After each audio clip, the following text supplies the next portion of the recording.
allotted to you. I believe that you have all gone through all those details and other things. Yeah.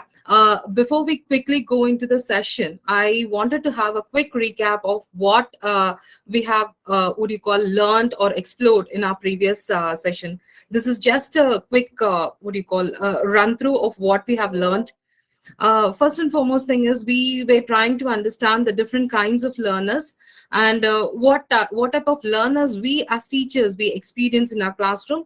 Yes, we experience the unconscious incompetence. It means the learners doesn't know what they are doing, and they are very, that is, they are pure, they are raw, they don't know, and only they expect a scaffolding every time. And there are few learners who are conscious and competent. It means they express that I don't know, and can you please help. That's how would be their approach towards the teacher. And there are few learners who have the conscious competent. It means they are aware of what they are doing, and they are confident in what you call presenting their work or their participations and other things. There are few learners in our class, yes, they are unconscious competent. It means they are completely clueless that they can master, or they are well versed, might be, it can be drawing, singing, talking, whatever it is, might be whatever extracurriculars which we until unless an opportunity is given, these things would not come. So these type of learners would be there in our class. So it is very important for the teachers that we need to observe delicate activities for them, so that they are completely what do you call involved in the classroom participation. Now when it comes to the needs of the learners, can I quickly ask you what are the three different types of needs of the learners? Can you please come up with the three different types of needs?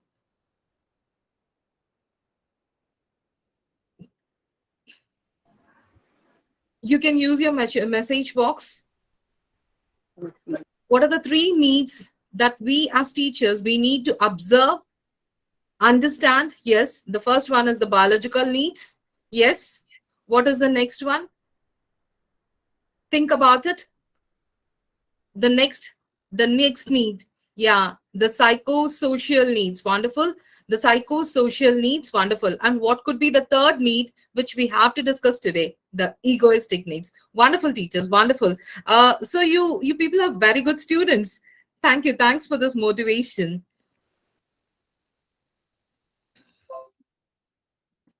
Yeah. Now coming back to the three needs, yes, biological needs, psychosocial needs, and the egoistic needs. So when we talk about the biological needs, we have the visceral safety and the basic needs. And when we talk about the psychosocial, yes, we need to understand the background of the learners and what are the difficulties they have. And the child don't know. The child comes as a raw clay, and he or she does the activities which he feels like he wanted to do or she wanted to do. It means it is only we as elders, we need to ensure that yes, what you have done is right or wrong. What you have done is what do you call you need to understand that the learners are what do you call completely clueless about what they are doing. So it is very important that we need to make them to understand that yes, you are doing it right, or you have to improve, or you need to make sure that you have to observe and come. So continuous constructive feedback by the teacher would help the learners to understand, okay, what he or she is doing is right or wrong. And when you come to need for nurturance, yes, they need to, it is their right that they need to be given a proper what do you call a stimulative environment which is going to be supportive for their healthy well-being. It means they need to hear the right words. They need to have a positive learning environment. They need to see people who are good and nice and kind. They need to have a very good, what do you call, a healthy environment, who always come forward to support, handhold. So this is what is their need. As a child, they have the right to demand this need for nurturance. And when we come to the affiliation, yes, the learners need some sort of what you call a guidance and support, that because the moment they step inside the school, they are clueless about where to go, how to go, what are their things, who are their class teachers, who are the support staff, where is their class. So it means it is very important the teacher need to help the learners to understand the standard of your school. It means, see, the child doesn't know, the child is coming from a background where there is no strict timings, or the child was in his own pace. So it's very important the child's what do you call expected standard should be communicated properly, handholded properly, so that the child is learning the sense of belonging.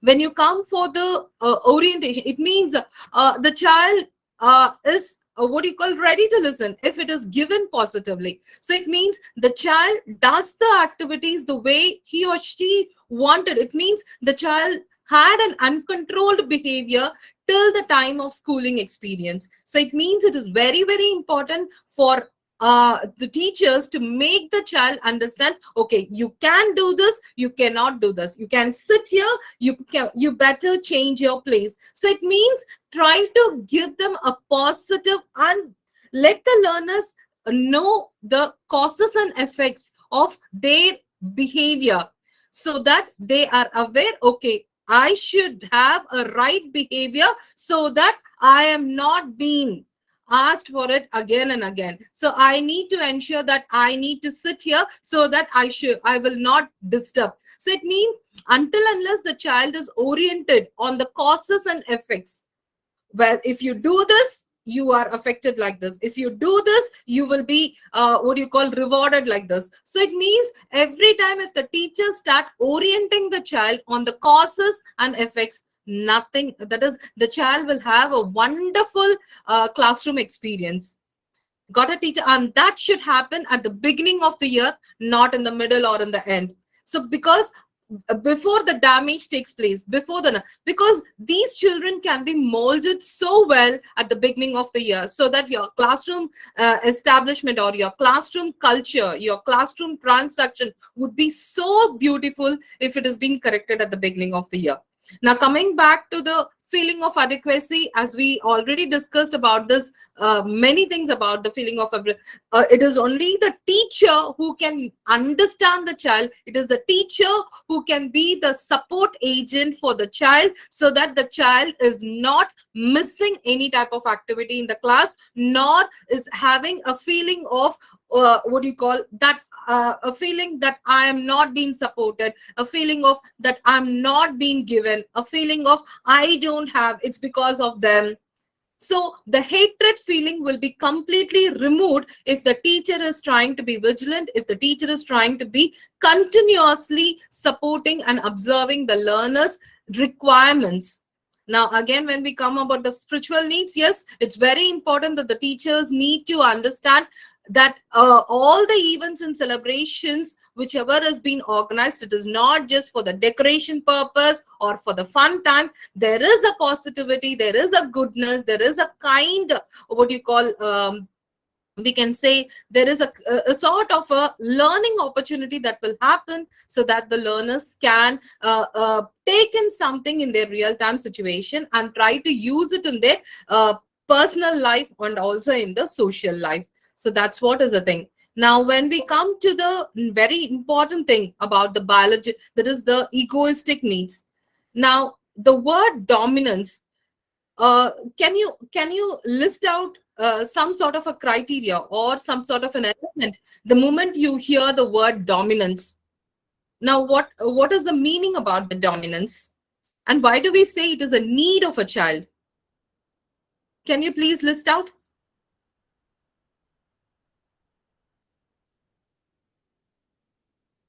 Yes, leadership. Okay. Anything else that you feel like the moment you see the word dominance, and it is a need of a child who comes as a raw clay? Yeah, confidence. Wonderful. Wonderful. Yes, courage. Wonderful. Guidance. Okay. A little bit. You can think about it.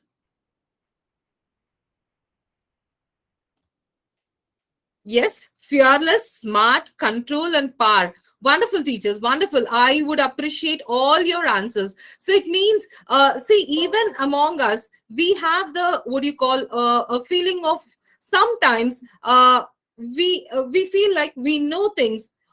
We can guide better. We can do better. So that's what sometimes most of the it's the common human nature. And sometimes there are people who have, what do you call, who try to attempt to set their position of authority, or try to control or influence others, or try to, yeah, the supreme influence. It means trying to what do you call, they show some leadership quality, they show some sort of a, what do you call, dominant behavior, where they feel like, okay, I can control, I can manage. So they feel independent sometimes, and they feel like, okay, I can also try to what do you call, do this by my own, and I can guide these people. So that's how. So it means you would see there are children, when you make them to sit in the groups, there would be one who keeps dominating, who keeps saying, okay, do this, do that. So he or she will start mentoring, commanding, controlling. Yeah, very true, very true. So it means, do you think it is a wrong behavior? Absolutely not. It is not a wrong behavior. It is some sort of a need that the child, based on the situation, or based on the previous what do you call, home environment, or the environment the child is coming from, might be this need might, what do you call, nurtured, thereby the child exhibits that behavior. And here, we as a teacher, we need to understand that, okay, the child is having a leadership quality, the child is having a controlling quality, the child is having a mentoring quality, a child is having a guidance quality. Let's nurture the child still more, but it should be positive, so that the others are not getting affected by the child's what do you call, harsh words, while controlling, while mentoring. So here, the teacher need to ensure that the teacher is trying to observe the way the child is trying to address the peer groups, thereby anything which is negative, anything which is affecting others, anything which is painful by this type of child's behavior, right? It is very important that the teacher immediately pitches and says, okay, I'm happy that you are trying to support, you are trying to help your teammates, but still, it's very important the way you try to talk with them. Be careful while you talk properly. So it means you're trying to help the child to correct. So it means the child who comes with the dominance behavior, it is okay that the child is experiencing the dominance in the class, but the dominance should be positive. Only by the continuous monitoring and hand holding, this dominance behavior can become positive. Otherwise, the child will become arrogant, overconfident, not ready to accept even the elders' instructions and other things. So it should be nurtured properly right from the beginning. Got it, teachers? Right. Now, coming back to the need for autonomy. What do you mean by need for autonomy? So they feel like there are few children, even us, if you say that even we elders, if somebody comes and say, I wanted you to complete this on time, I wanted, you better try to ask me, and then only you can start. So sometimes you feel like, who is she to command me? Who is he to tell me? I know what I'm doing. Sometimes we have that mindset that why are others coming and controlling us? So we have that what do you call, a sort of a pressure in our mind that I know what I'm doing. The same way, even students, that too, the learners, the early learners at that age group might be having the need for autonomy, where they feel like, I know what I'm doing. Why is the teacher again and again coming and holding my hand? Why is the teacher again and again saying that write online, writing online?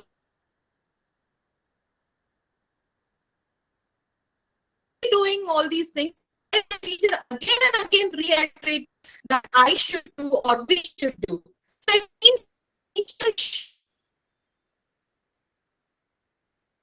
instruction, but after observing, The teacher should understand that the learners are doing some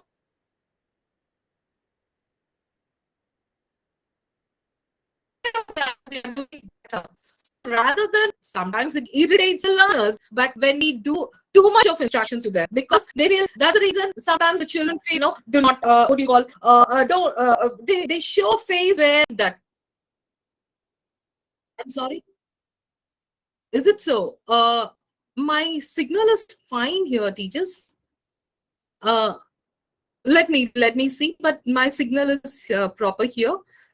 Is it is it disturbance for others also? Am I audible right now?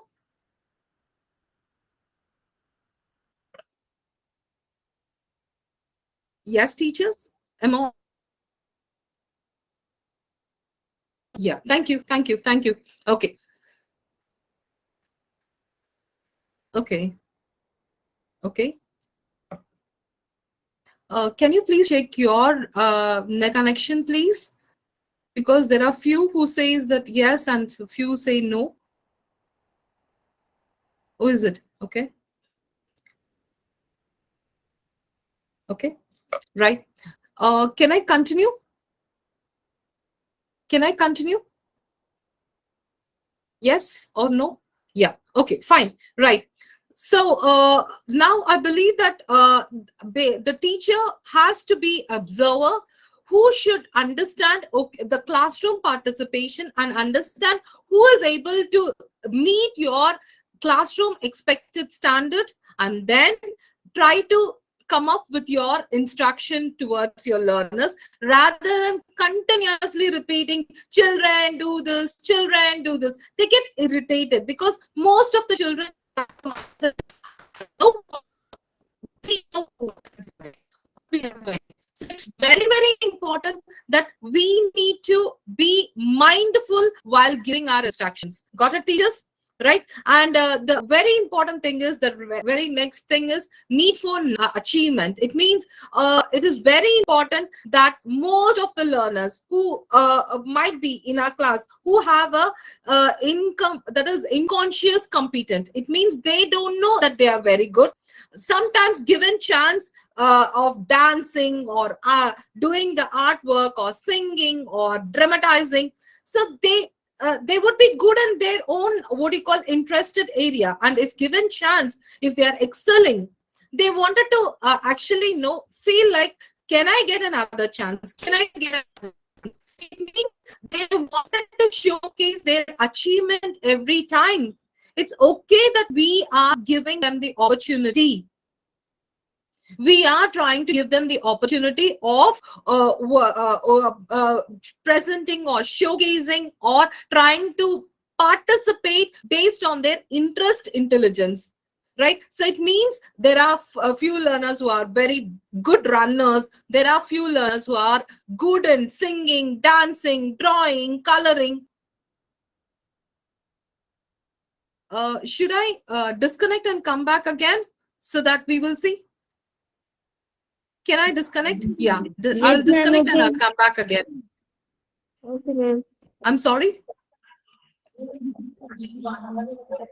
Yeah, I will do it. I will do it. I will do it. Yeah, it's working. Should I disconnect and join again?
Uh, yeah. Now, am I audible, teachers?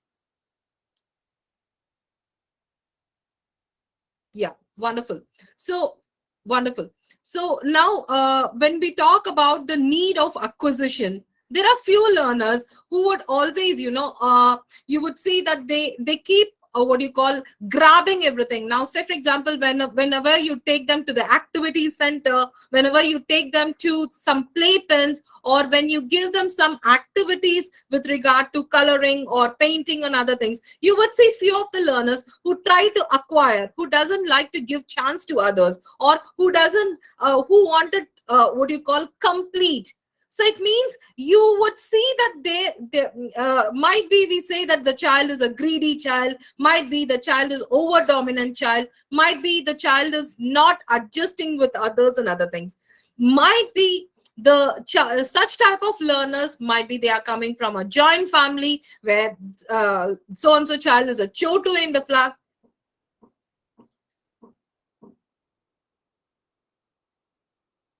I think I don't have the thing. They are automatically getting joined, ma'am. I think, yeah, okay, fine. So these are the things that is happening. That is, the acquisition is nothing but the child or the group of kids who might be they are coming from the joint family would what do you call would never get trained of adjusting with others, or might be you would see the single parenting child who so there are chances based on the previous, that is the home environment, the child is now experiencing the acquisition nature. It is okay sometimes the child is demanding, but educating, orienting the child, or making the child understand to become social, to become what you call emotionally bonded with others, so that the continuous orientation would help the child to understand, okay, I can part, that is I will even my friend should also try to participate, even I should adjust with my friend. So it means the continuous what you call orientation of the teacher would help the child to overcome this need for acquisition. Got it, teachers? Otherwise you would see the demanding child, don't brand them or label them as a greedy child or a naughty child, or not adjusting child and other things.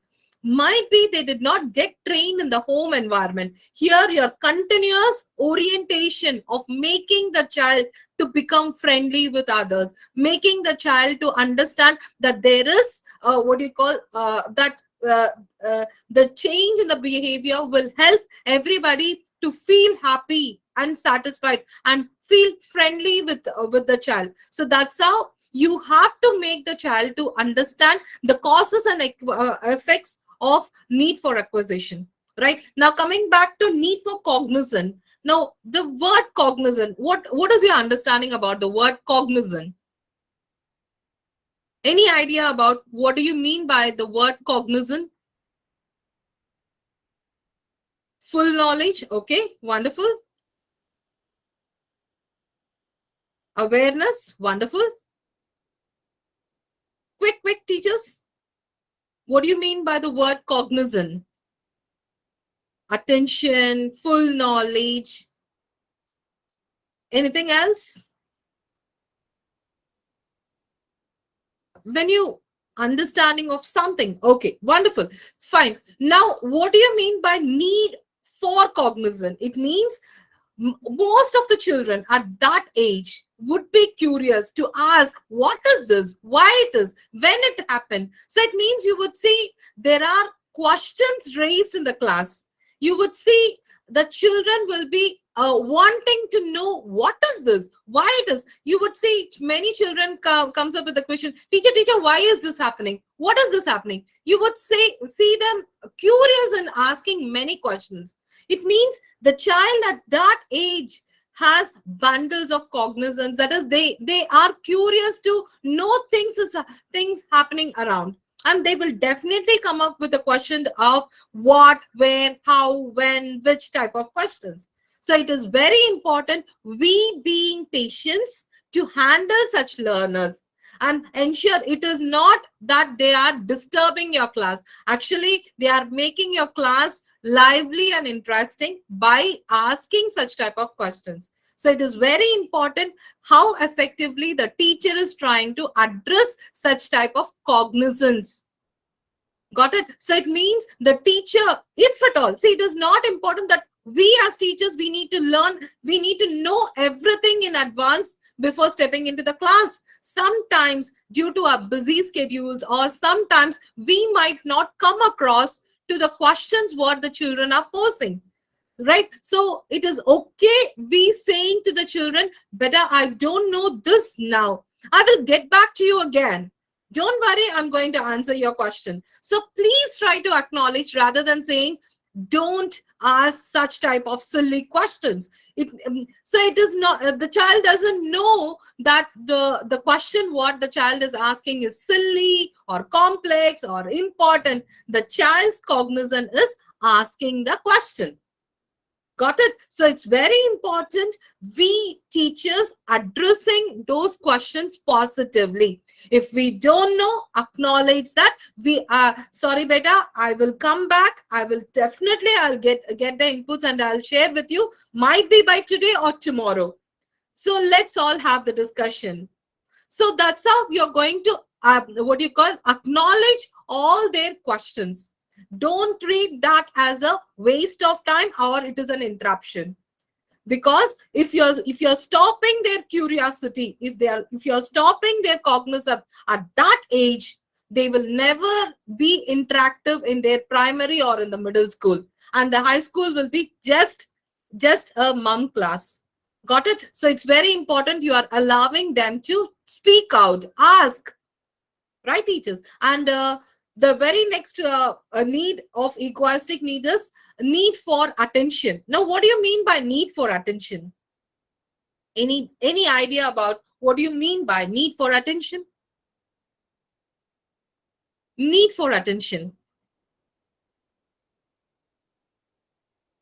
Yes, teachers? What do you mean by the word attention? Recognized, okay, and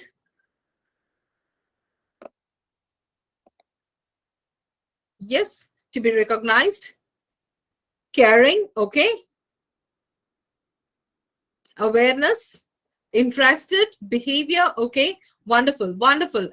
Attentive, okay, fine. Now, have you observed few of the learners in your class who keep always, coming and standing near to you, always trying to show, teacher, I have done it. Teacher, look at me, look at me. They come closer to you. They come, what do you call, pull your chin this side, and they always seek attention towards what they are doing. So they have that grabbing attention technique every time.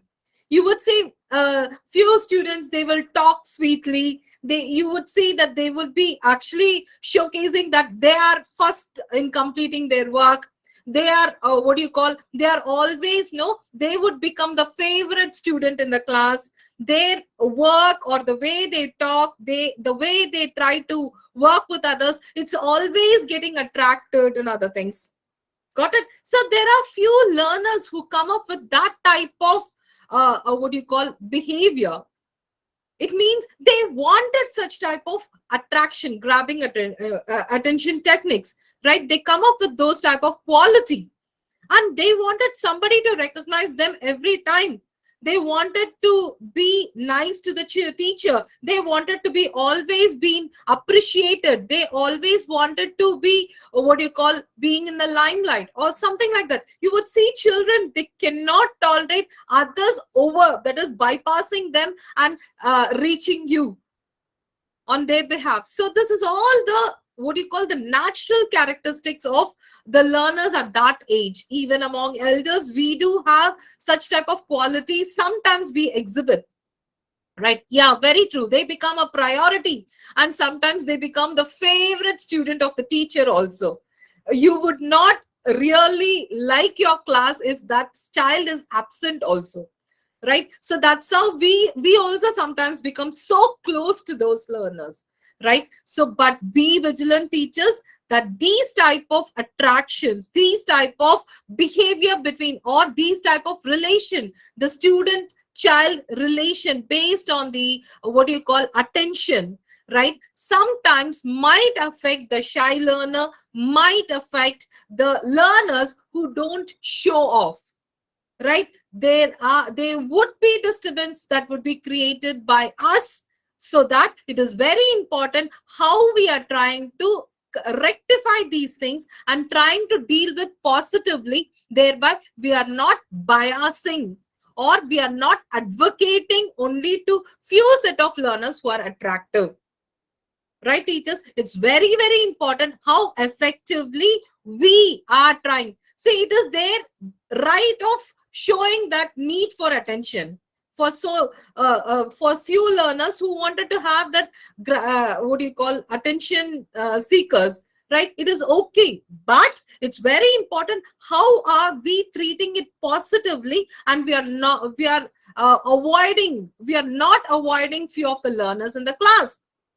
Right, so it's very important how your attention is towards the whole class, and how you are equally distributing your attention to the whole class, so that none of the learners are feeling low or ignored by the teacher's behavior. It's very, very important, teachers, because it will start affecting many of the learners if your attention is not towards the learners who are not showing attention towards you. Got it? So it's very, very important how are you dealing with these type of learners. Is that clear, teachers? Now coming back to the very last need of egoistic needs is need for distraction. See, teachers, there are few learners who would tend to destroy. You would see even at home there are few chotus who try to destroy. It means it is not purposely. They wanted to see what is there inside. They wanted to actually see that, they wanted to see how it is, what it is. Sometimes you would see the sound, what the object makes. They wanted to listen to the different sounds, right? So that is a reason they try to throw. That feels them happy. So that's the reason they wanted to actually, it's not that they see, just imagine a toy is given, and the toy is given to a child, and the child is just holding like this without using. Do you think the child is going to gain some motor development, cognitive development, or a language development by just holding the toy just like that without using? No, right? It means the toy or the objects in the early years, which is meant for early years, is supposed to be used. So while using, right, there are few learners who wanted to hear the sound, who wanted to explore the different sounds or different feelings, or they would be curious to explore the different senses. It means different feelings, like some objects would be hard, some objects would be soft, some objects would be crispy, and other things. So it means some objects would be rough, some object would be smooth. So they wanted to actually see what is the difference, why it is looking different, why the car what I have at home and the car what the teacher is having in the activity center, what is the difference? Now let me see whether this car runs fast or my car was running fast. So it means the child wanted to explore. In that process, there are possibility the child in the process might destroy. Okay, but it is not purposely done. Or sometimes these children who are actually the attention might be, if they have the attention seeking habit, or if these children have the tendency of others overpowering or others doing the work. Now say, imagine the child A and the child B together are working with the building blocks. Might be the child B has completed the building block so nicely without any disturbance, and he or she must have built the blocks. The child A, the moment he or she has seen or observed that the teacher has appreciated the child B, what will happen to the child A? definitely the child will stamp it or might be try to destroy it, because he or she did not get that appreciation from the teacher. So it's here, rather than the teacher punishing the child, it is very important how the teacher is orienting the child that such type of behavior is a wrong behavior, that such type of behavior hurts others, such type of behavior pains others. So now asking the child A to sit along with child B and to work the way the child B has built the model. So that's how the teacher is trying to correct the child with the proper orientation, rather than punishing the child or talking negative about the child or labeling the child in a wrong way. See, here labeling is very easy, teachers, but the effect, the causes and effect of after labeling the child is really going to damage the learners. So it's very important during this readiness week, we try to observe such type of behaviors and we try to address these behaviors properly, so that the learners are behaving your classroom culture in a very positive way. So teachers, why did we discuss all these things? It means there are children who are coming with their psychological, biological, or egoistic. So during the readiness week, it is an opportunity for every one of us to understand the learners and give them the right support, because not all children are coming from the same background, same experience, same prior knowledge. So it's very important how we are trying to connect with them. How are we going to make the things happen so that your expectation of your classroom standards are being well communicated to your learners, well connected to your learners, thereby right from the beginning of the year, the learners in your class will be on par with your expectation, because they don't know what is your school standard, they don't know what is your expectation, they don't know what are you trying to say or what are you trying to expect from them, right? It is only merely through the communication, through the orientation, you would know that the children are trying to participate, perform, and change in their behavior. Am I clear, teachers? So it's very important how effectively you as teachers, you are trying to communicate communicate with your learners and creating a positive learning environment. Got it, teachers? And I will show you some examples, teachers. Now look at this chart, the appreciation chart, where the teacher is trying to initially she started allotting the corner for each child and started giving appreciation, and slowly the child started giving self appreciation.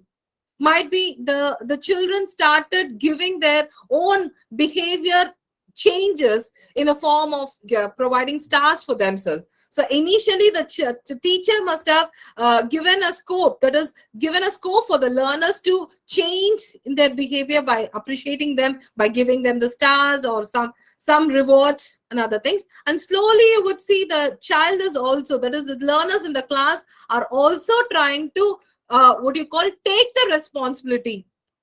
The moment they feel that they have changed, the moment they feel that their work is being appreciated by self, they feel that, can I go and put a star for myself?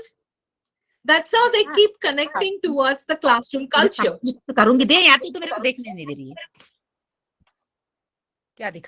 Got it, teachers? So it's very important how we establish our classroom culture positively. This is one such sample, teachers.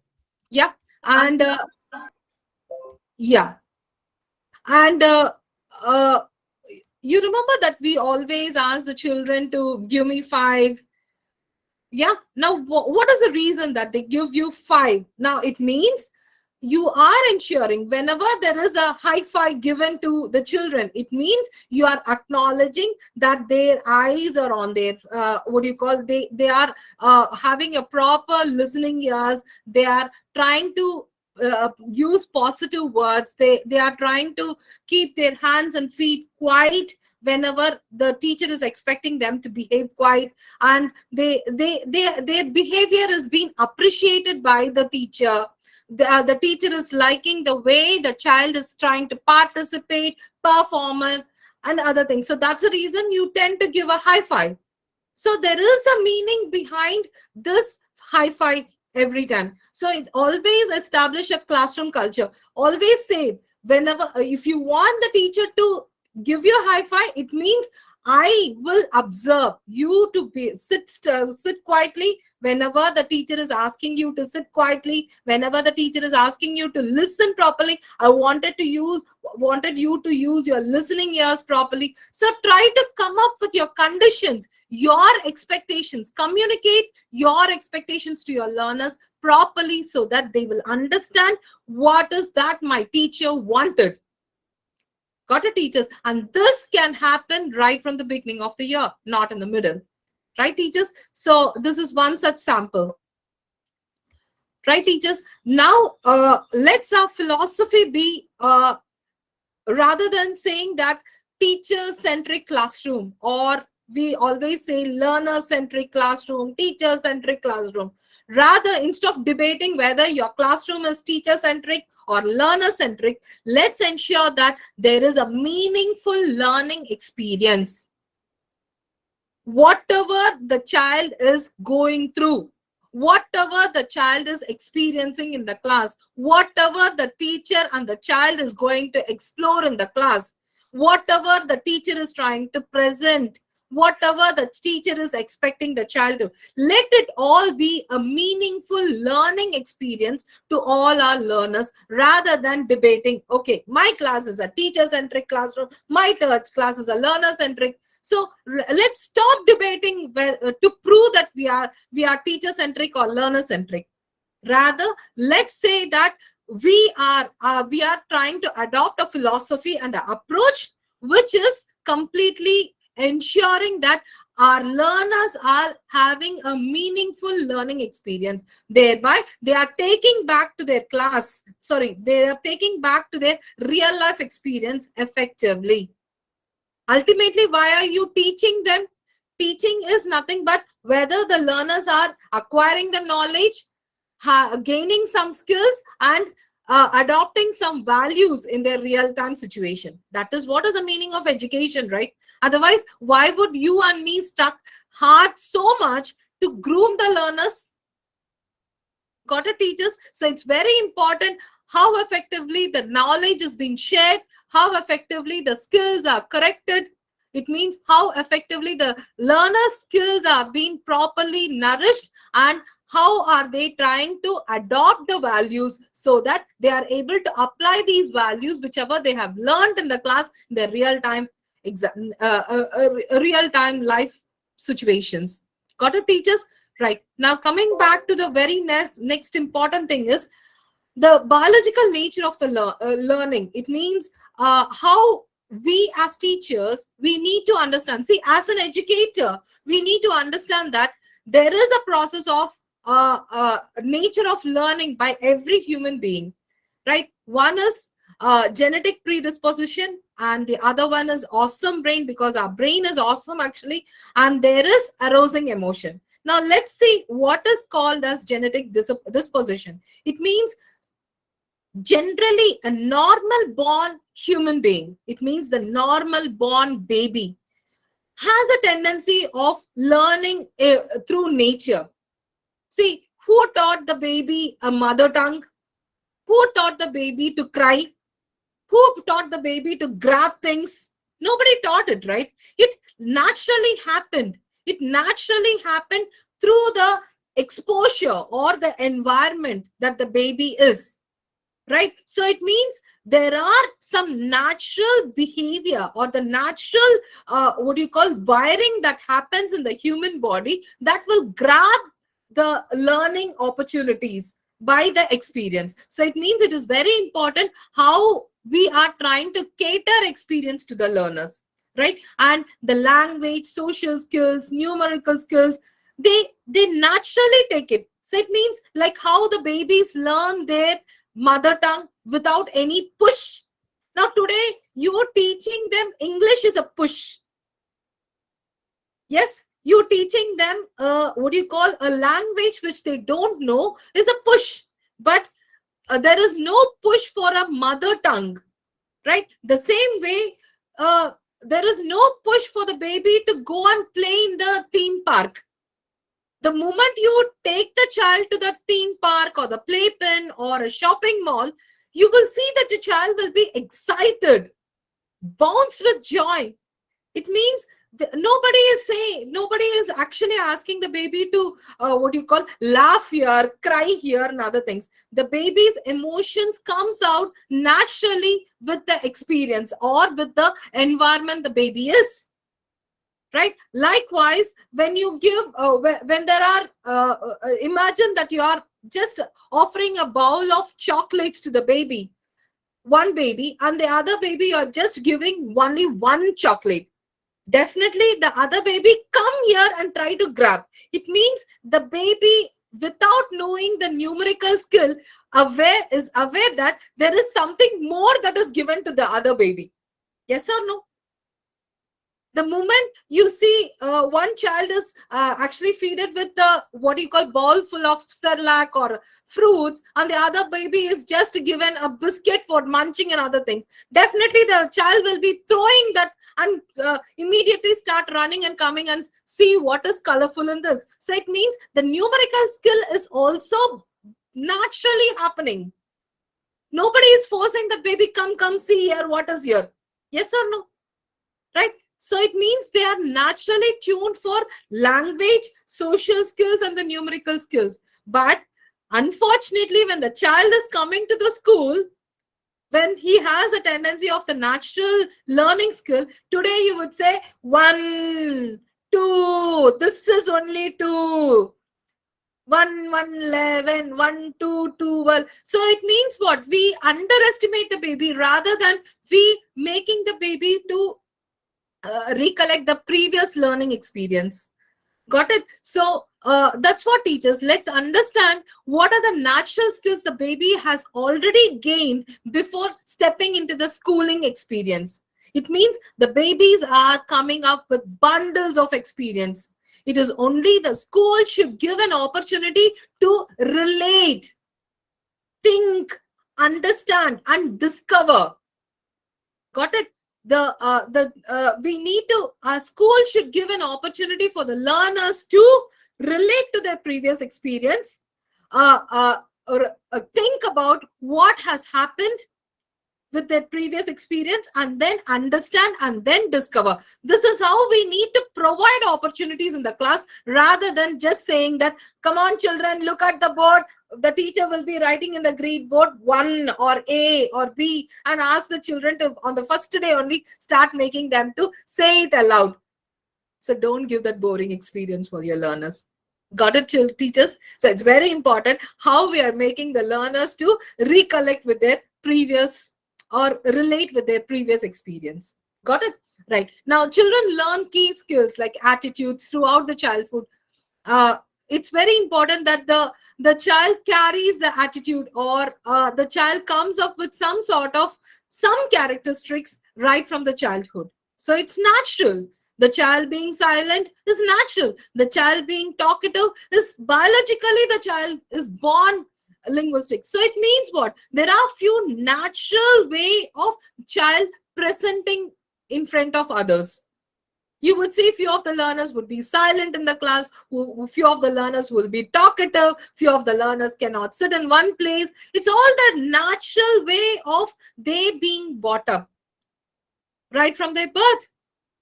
Got it? Let's understand them. And when you say about what you call the awesome brain, so every normal born human being brain is actually what you call divided into two hemispheres, which is responsible for the different kinds of learning. The left brain absorbs or it is specialized in academic aspects like learning language, mathematical process, logical thought, sequence of analysis. It means this left brain is more connected with what? Absorbing the sounds in the environment, absorbing the colors in the environment, absorbing the relationship between what is far, what is near, why it is heavy, why it is light. So always this left brain keeps posing questions. Can I hold it? No, I cannot hold it. So the left brain is like what? It is a long-term memory which, based on the previous experience, gives us hint again and again. Can it not? So that's how you would see the left brain is always thinking logical, right? And the right brain is more creative, and it expects any visual impressions like colors, and try to make it, that is, try to see some patterns in the form of, now say for example, even the child's daily routine is a pattern. Do you believe it or not? Any human beings, the daily routine is a pattern. Wake up in the morning, then what, then what, then what, then what, till you go back to the bed. It's the routine, right? The normal routine takes place until unless the child is moved from the environment for a couple of days, or a human being is moved out from the environment for a couple of days. Otherwise, the child, the normal human being, have the daily routine. So that pattern, so initially it will take time for the child to understand, and later on it becomes a practice. Like how we decided on the patterns. Now say for example, the child coming to the school at the beginning of the year would be little challenging, especially the nursery child would cry, would not like to enter into the new environment, would not like to participate in the activities, would not know where to sit, would not know who are you, who are the children who are sitting by the side of them, would not know whom to ask when he wanted to visit a restroom, right? Would not know when his tummy is asking for a food, would not know how to express. So it means at the beginning it would take some time, but with the continuous experience, with the continuous repetition, what will happen? The right brain will start giving the process of, okay, first you have to do this, then this, then this, then this, right? So it means any reiteration would help the right brain to have a stimulation.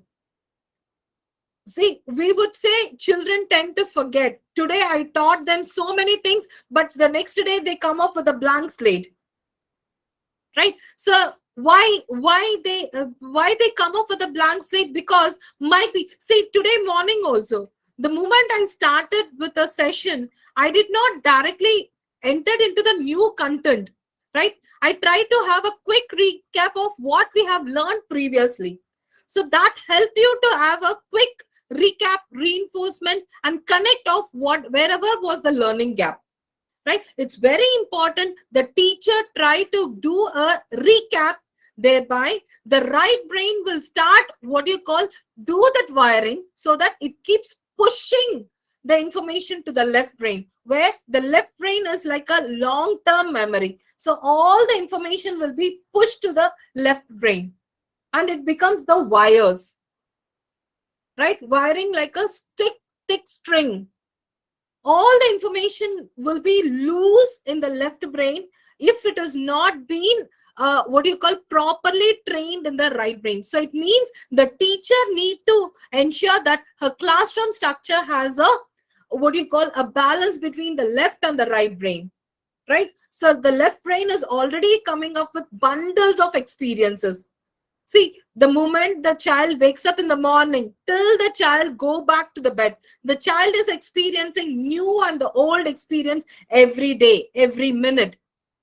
Added to that, the child is going to be given academic inputs also. So it means, just imagine the number of what you call information that is being loaded again and again along with the old information. So there are too many clusters in the brain.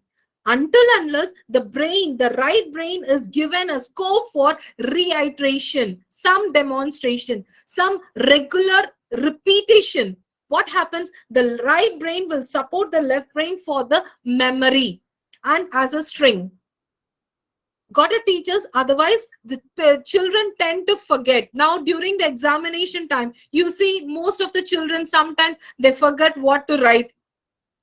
They try to forget what to answer, how to do. It's because the repetition, the reiteration did not happen in the class, and directly they were made to do the assessments.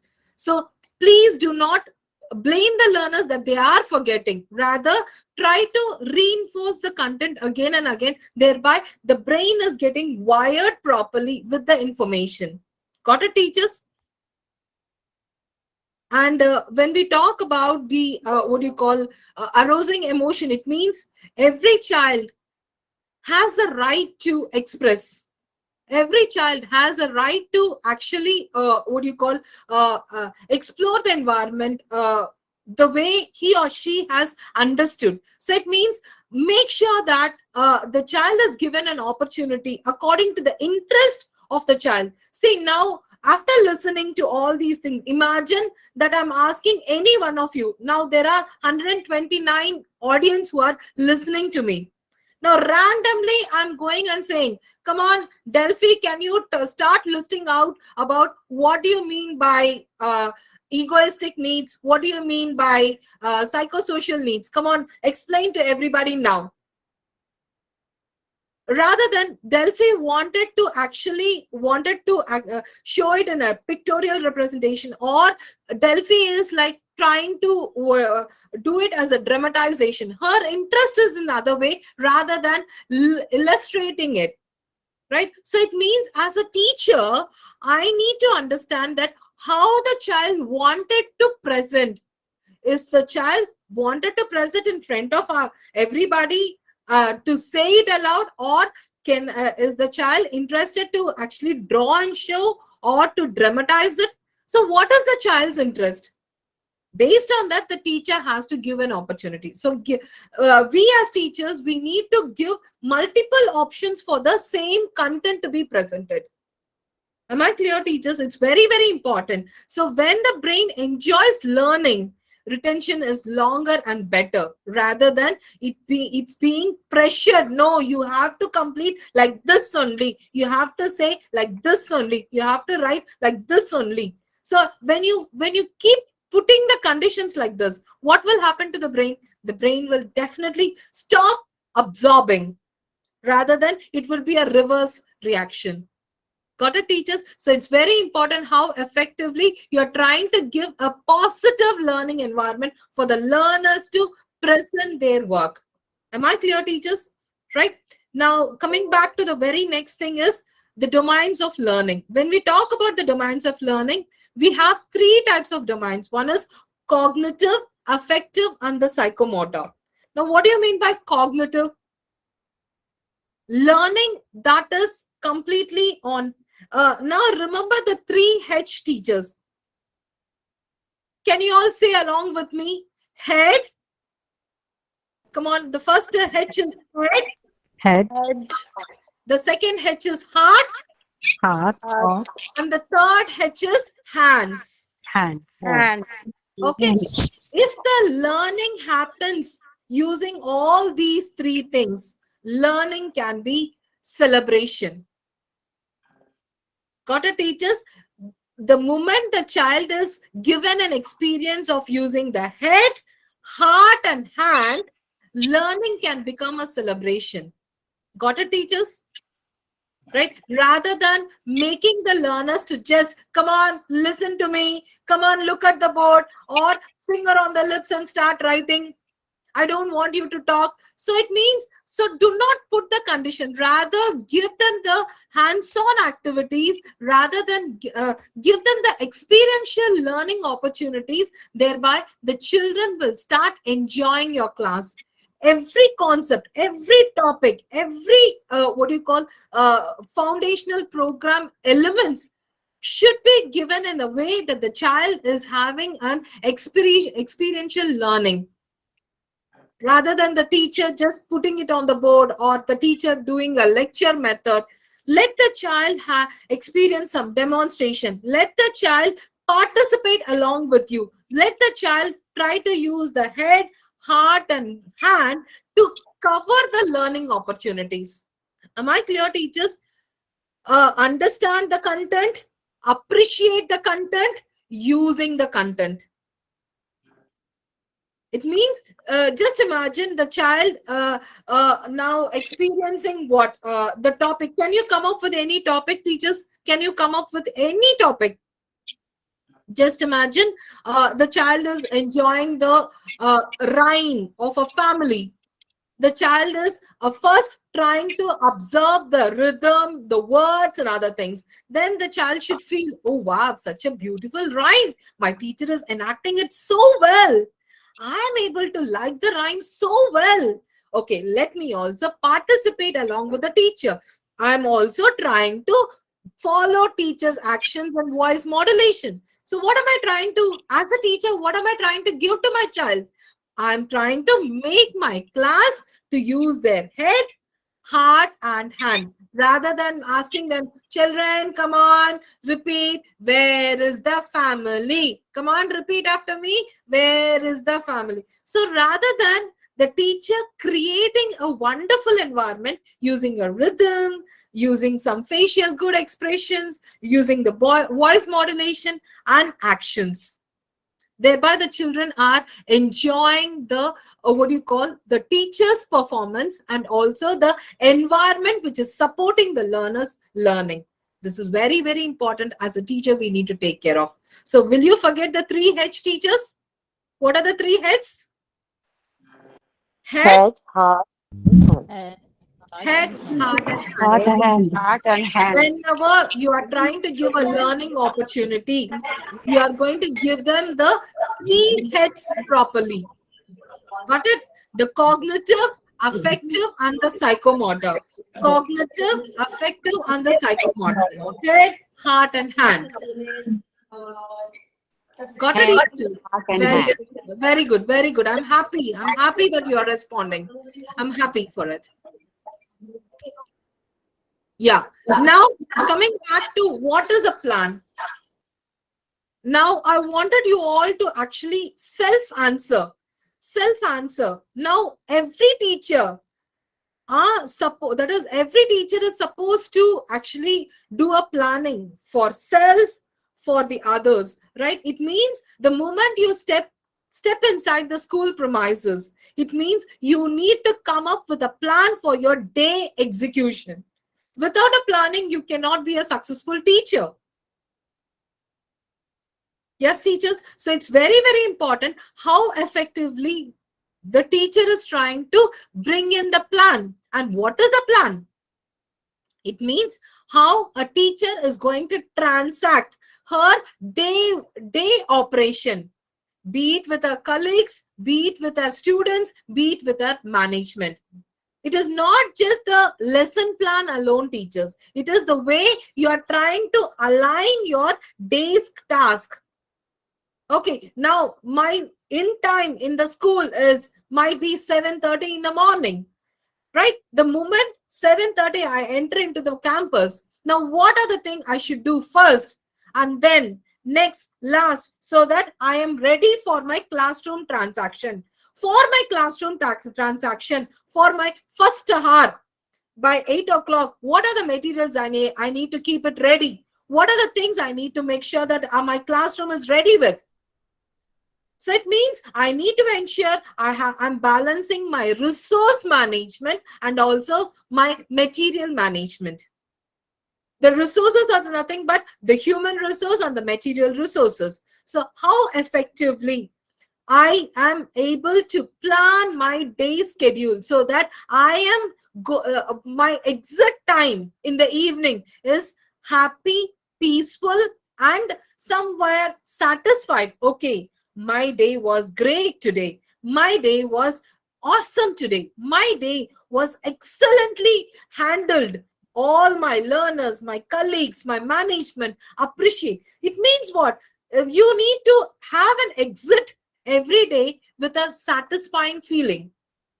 that my day was productive. So it is very important. It is not just the lesson plan alone, teachers. How effectively you plan your day is also very important. So you need to know what are you going to, how are you going to begin your day? What are the different things? Whom are you supposed to meet? What are the things that you need to keep it ready? Right? So that every time, and one more thing is, how is the teacher reflecting self at the end of the day? Okay, today I did these things. Okay, these are the things I think I should improve. These are the things I should have done it better. Oh, this, it was a wonderful thing which I did. So every time the teacher need to have the self reflections. Got it, teachers? And what is most important in your instructional what do you call element is, yes, of course, the lesson plan. It means when you're coming up with a lesson plan, yes, you need to ensure that for the given concept, what is the time limit given, and who are your audience? For these audience, what are the prior knowledge they already have for the content you are going to deal with?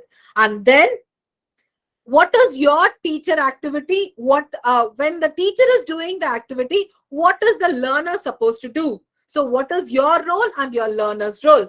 Now, during the teaching learning process, what is the assessment? It means what is the type of observation that you're going to do? So it means the teacher need to have a session-wise planning properly. Thereby, she can have a structured transaction. Got it, teachers? Maintaining a structured transaction will actually give a peaceful, what you call peaceful lifestyle for the teacher also. It means it is very important how the teacher is trying to plan her resources, how she is trying to define everything. See, one thing is, imagine your class is still not equipped with language. Your class is still not equipped, that the students of your class is still not understanding the language what you're teaching. Can I keep talking only in English? Now, what is the effort that I need to do so that I'm not reducing the standard of the school, but also supporting my learners' participation? So it means the teacher need to plan, okay, a few of the basic instruction, let me try to use the bilingual language so that at one point of time, all my learners are able to understand my instruction, so that within 2 or 3 days, all my learners will be knowing my instruction, so that after 2 days, let me use the instruction only in English.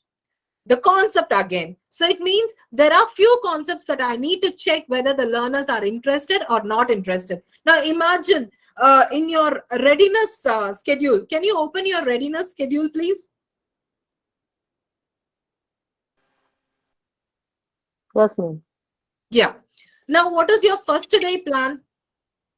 On the very first week, your first day plan is what? Knowing self and building a classroom community. Very true. It means your first day plan is knowing about self and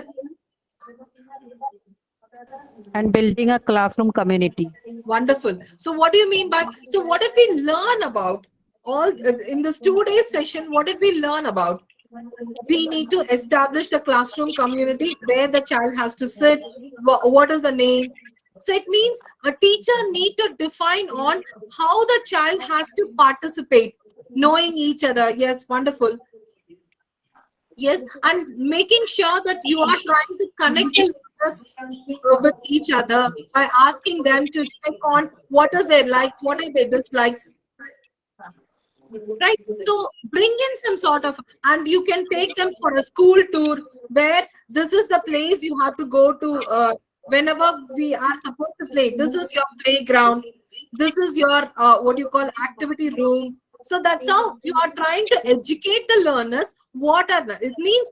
Our orientation is given to the learners to meet the school standard. So the first week, the first free conversation is more about the teacher introducing self and ensuring that the children are also learning from each other. Got it, teachers? Do you think it is important? Wonderful. Now coming Yes, back, ma'am. We do program on the free conversation. See, it is not that I wanted you to start your teachers. Can you please mute yourself? Self-intro. I request you to mute yourself, please. Yes, thank you so much. I wanted your complete attention now. From the second week onwards, right? From the second week onwards, I have given you some sort of a topics, right? It means check on what you call the learner's prior knowledge. See, when I talk about UKG, it means the UKG learners have the prior knowledge of those content which is being mentioned there. It's not that I wanted you to teach something new there. I wanted you to actually make the learners to relate with their previous experience. It means you need to ask them the questions about children. Now, while coming on the way from your home to school, now can you tell me what are the different objects you have seen? Now, if your topic is about animals, if your topic is about different homes, if your topic is about different what you call transports, so make the children now in this process, when you are asking what are the things that you have what are the objects that you have seen, if your topic is about transport, now as a child, check on the learners whether they are able to say the different names of the transport. Well, and are they able to respond to your post questions, because they must have experienced in their previous class about these type of things. Here the teacher will be quickly noting down the classroom performance. Okay, my learners were able to, for this topic, they are already aware of these things. So during the year plan, it means during the topic, actual topic happens, might be in the month of July or in the month of November. If this topic happens, you can recollect, okay, I think my learners are already aware of these things so much, so let me not bore them with so many input, rather let me take the next part of the concept. So if I talk about what you call might be about the transport again. Now, let me talk about the uses of the land transport, the different means of transport that are used in the land. So it means during the actual teaching time of transport topic, I can give them the extended idea, rather than if it is a topic about food. Children, now tell me, what did you have in your morning breakfast? Breakfast is a vocabulary. Now, for your lunch in the afternoon, what are the things that you have bought for your lunch? I still did not say it is a food. Right? Now, tell me, children, what is that we need to do? If it is a breakfast time, what is that we are supposed to do? So it means you will be observing the class, whether the learners are able to say the word eat. Yes, during the breakfast time, we are supposed to eat. Now, what are you going to eat? We are going to eat the vocabulary. You will be observing whether they are able to use the word tiffin. Are they able to use the different names of the objects like roti, chapati, sabji? So what is that they are already aware of? Got it? Now, can I say, now if I, before going to the bed, can I say that I'm having my lunch? Now, what is the meal time that I have to use before going for the night time, before going to sleep? What is the meal that is called as? Right? So it means what? Through your questioning skills, you are making the child to relate. You're making the child to think. You're making the child to actually revisit. Thereby, they are able to understand. Got my point? So it is very important. I don't want the teachers to teach something here. I wanted the teachers to ask questions. So your readiness weeks would be more like asking questions. Thereby, you are making the learners to revisit their previous learning experiences. Is that clear, teachers? So do you think it is important? By doing this exercise, what will happen in your class? Yes, teachers, I want your comments on it.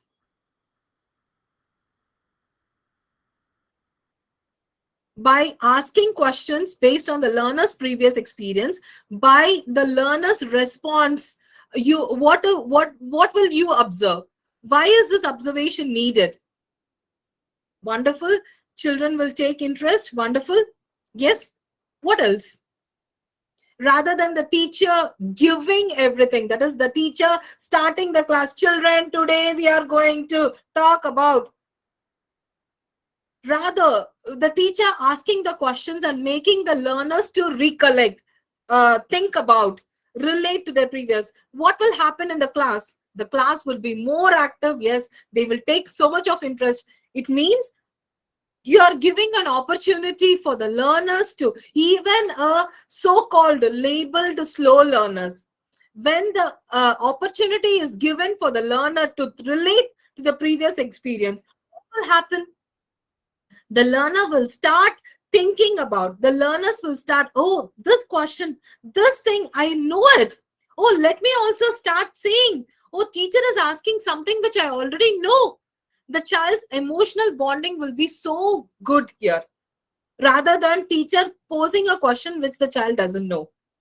Right, teachers? So you yourself, you have realized that how important the teacher posing the question based on the prior knowledge. So do you think that the first 4 weeks, the first free conversation plan is important for us, rather than jumping into the actual content related to the book?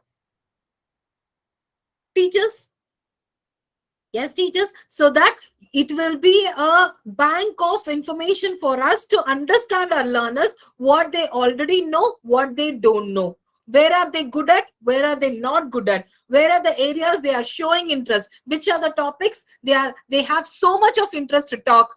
See, now if I talk about transport, the boys will have so much of attraction to participate. When you talk about what you call might be family and other topics, the girls will show so much of interest. So it depends upon, the type of the interest of the classroom depends upon even the topic also. Got it? So it's very important, what is your class interested in? It's very important for the teacher to understand and observe what is your class already interested in. Got it, teachers? Right now, coming back to your rhymes, coming back to your English, that is the language activities, coming back to your math activities, creative activities, games activities. I have listed out few of the points, few of the activities there. See, it is an open choice, right? Yes, even the storytelling. See, I don't want you to actually step into the story what Scholar has given you now, because there is a procedure, there is a training needed for that. So I would request not to touch the storytelling session during the readiness part, readiness week program. Rather, you can try to use the story based on their previous experience, some moral stories, some funny stories, or during the story time you can play some Cartoon Network like Tom and Jerry, some Panchatantra stories, right? Some value based stories, or something you feel like talking about the real time experiences and other things. Got it? I don't want you to touch anything related to the academic related stories during this process.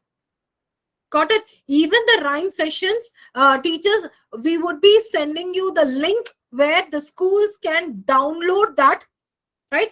The links will be forwarded to you. All the rhymes which is given in the book can be downloaded. So that is a link. I'm going to share it with you. The actual rhymes that are given in your rhyme book can be started along with your actual schooling practice at the month of June.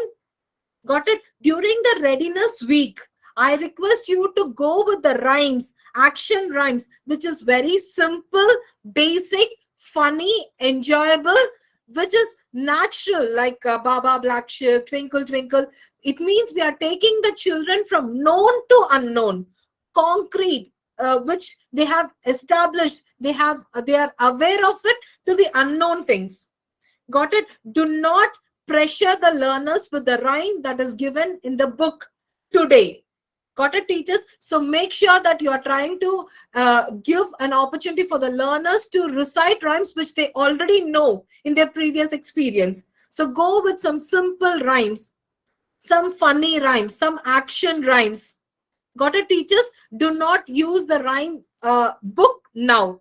Yes, yeah, Johnny, Johnny, want to buckle my shoe, twinkle, twinkle, this old man, right? And make the children to have laughter, fun. See, imagine, teachers, your children are not supposed to cry, right, after 2 days of their schooling experience. It means it is the power of the teacher, how she is going to make laughter happen in the class. You cannot blame that children are crying. This child, he keeps crying. Let him cry. I cannot handle. It's not like that. You have to make sure. See, do you see children crying when they go to the play stores? Do you see children crying in the theme park? No, right? Why? Even that place is a new place for them. But still, why they have so much of fun there? Why they laugh aloud? Why they come to the class and start crying? It means there is a difference between that. It means our classroom situations are little scary for the learner. So we need to ensure that our classroom structure is being modified, is being given proper simulation. Thereby, children are having fun. Children are having opportunity to laugh louder. So here we need to ensure that we need to create an opportunity for the learners to laugh, have smile, have a colorful setup. Let us all welcome them warmly. Let us show that what do you call that confidence to the learner, saying that don't worry, I am there for you. Don't worry. If you're feeling hungry, don't worry, we can eat. So it means we are not stopping for anything. We are giving that scope and slowly making the child to involve in the classroom activities. Slowly we are trying to incorporate discipline. Slowly we are trying to make the child to adapt with the classroom standard. So do not expect the pre-primary learners to be a strict person or a disciplined person right from the beginning of the year. Got it? Slowly we need to establish that culture by our continuous orientation. Got it, teachers? Right. Now coming back to the very next thing that we need to actually understand is, now tell me, whom do we call as intelligent person?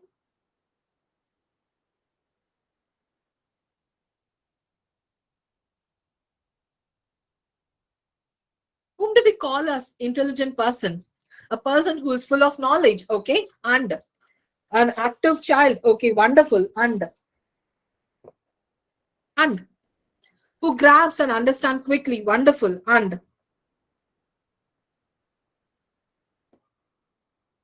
follows instruction, wonderful, and who can handle any situation, wonderful, and able to understand actively, wonderful, wonderful. So it means you feel that, yes, a discipline. So it means you would say that an intelligent person will have some quality to exhibit for the given situation. Is that right? Yes, an intelligent person would showcase some quality for the given situation. Got it? So that is called intelligent, rather than saying, oh, this fellow is a brainy fellow. This fellow has a bank of knowledge. That doesn't mean intelligence, teachers. Got it? Let's understand how a person performs or a person exhibit a quality, right, based on the given situation. Right, let's see what are those qualities. As you already know, see, most of the teachers who have attended my sessions previously would know that there are 9 intelligences, right? The first intelligence, we call it as linguistic intelligence. It means the learners who are word smart, the learners who keep talking. Now for any post questions, you would see that there are learners who would try to actually they keep responding to the words and sentences. Sometimes you feel like, oh my God, this child, talks a lot. Even a nursery child, you would say that the child is talking so much. Such a little one, oh my God, such a bank of knowledge he has with so much of words and sentences he uses. It means they're born linguistic. Got it? There are few learners who are logical. It means for any given work, you would say that these learners know what is first, then next, last. Even be it a building blocks or be it anything, they talk less and work more. It means it is not that they don't like to talk.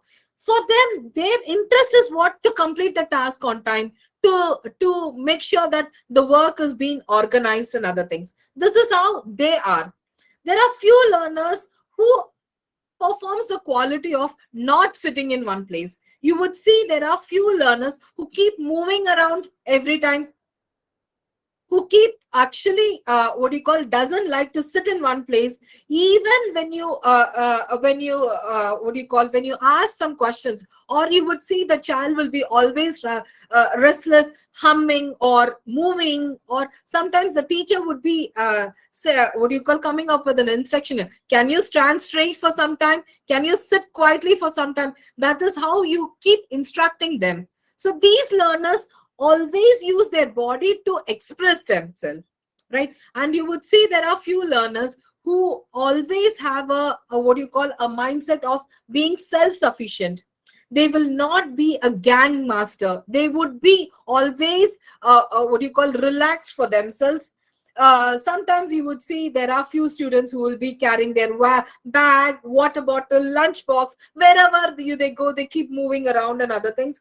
And these children will not be actually socially strong. We call them as intrapersonal intelligence. And there are few learners who are opposite, who are interpersonal intelligence. It means they are the gang masters. They are the the group achievers. They have the leadership, that is, they don't have the leadership quality, but people feel that they have the leadership quality. Their emotional behavior is so strong. It means even if you actually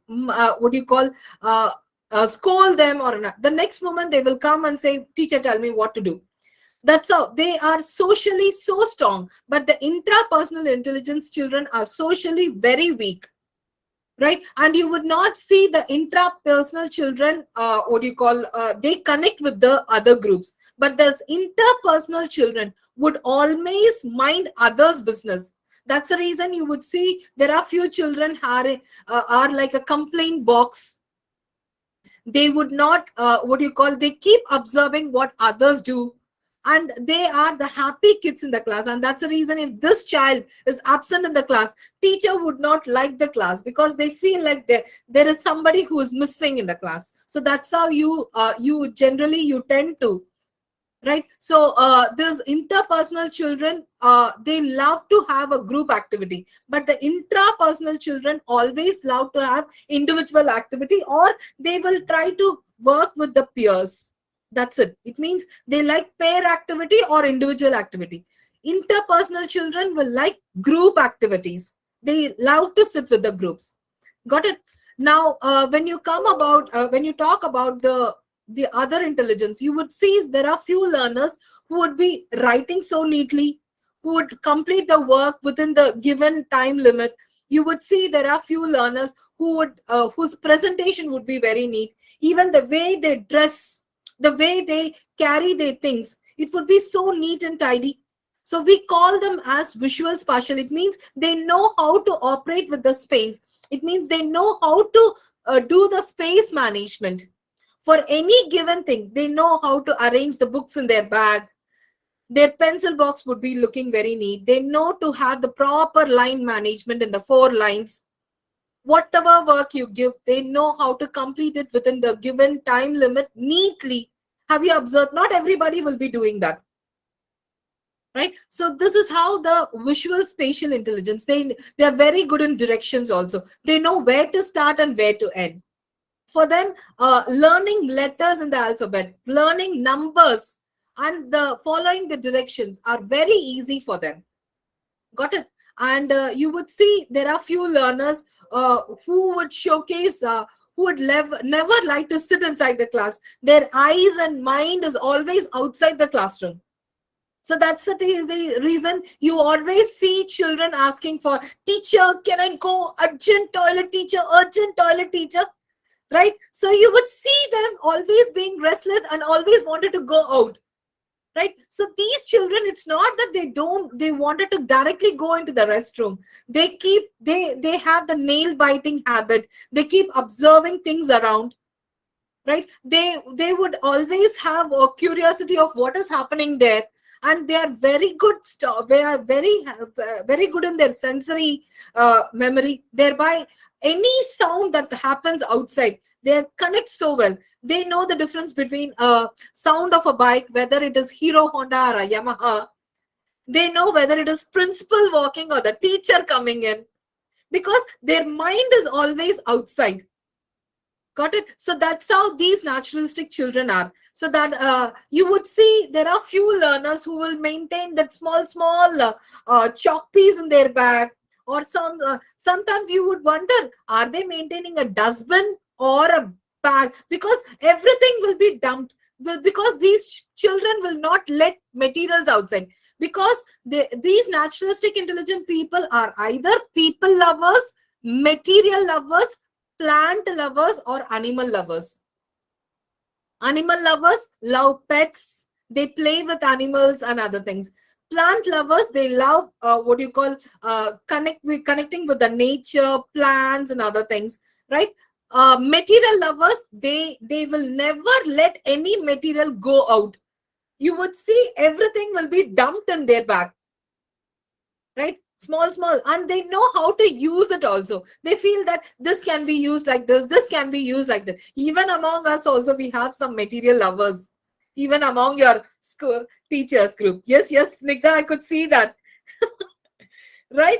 So even among us, we have such type of intelligences. Right? There are few people who are people lover. Mostly the politicians are the people lovers who love to be like a leader. Right? So it means these people exhibit their quality for the given situation. Got it? And there are most of the normal born human being would be the would be the musical intelligence. Yeah, yes, Rekha. They would take the pencils and erasers from the teacher table, also put it in their bag. Yeah, you would see such type of children because they get attracted with the materials, right? And the normal born human being, right?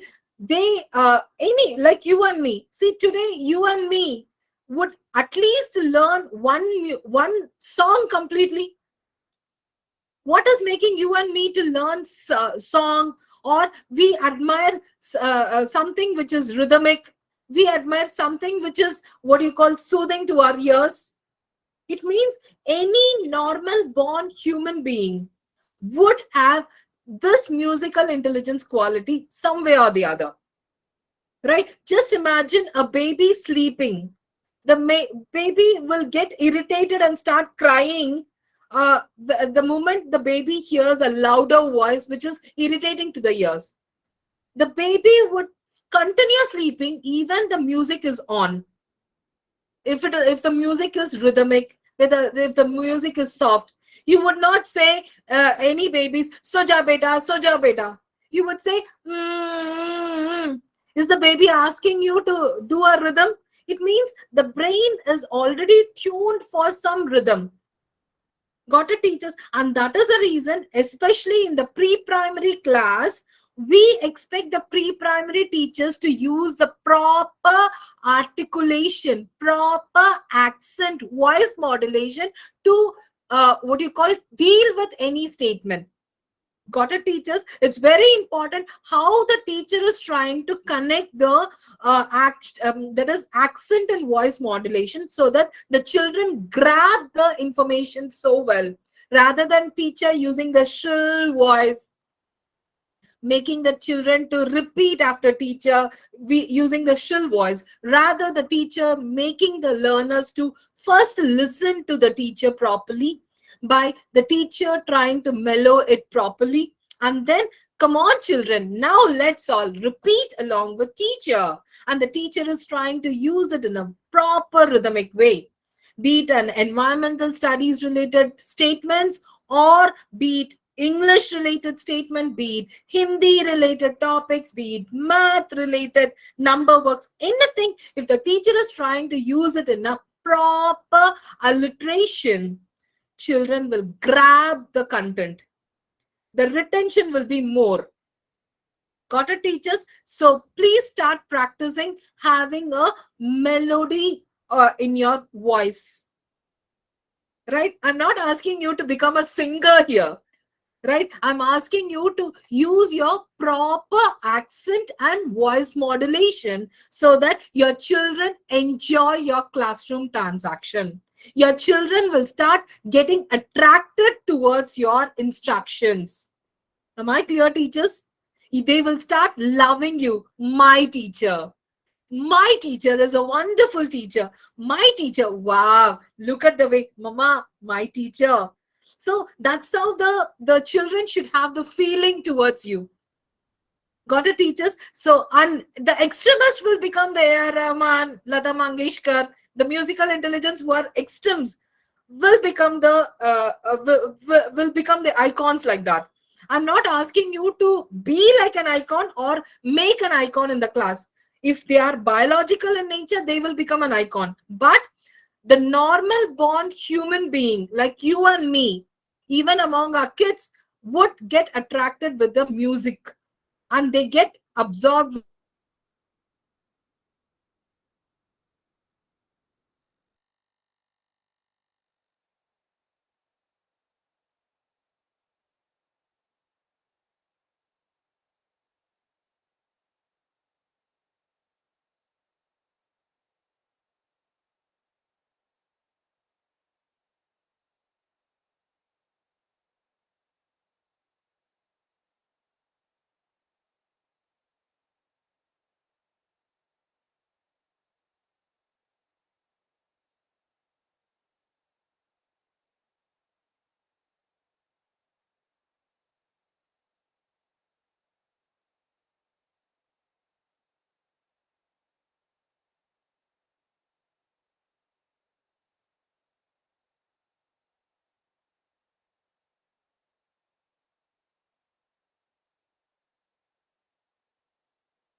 I'm sorry, teachers, there was a network issue. I'm really very sorry to make you wait.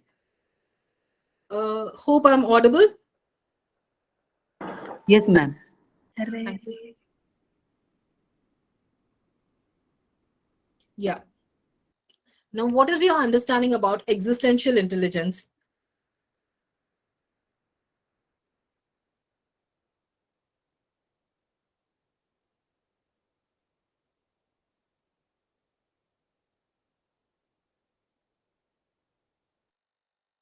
And why this topic has come out?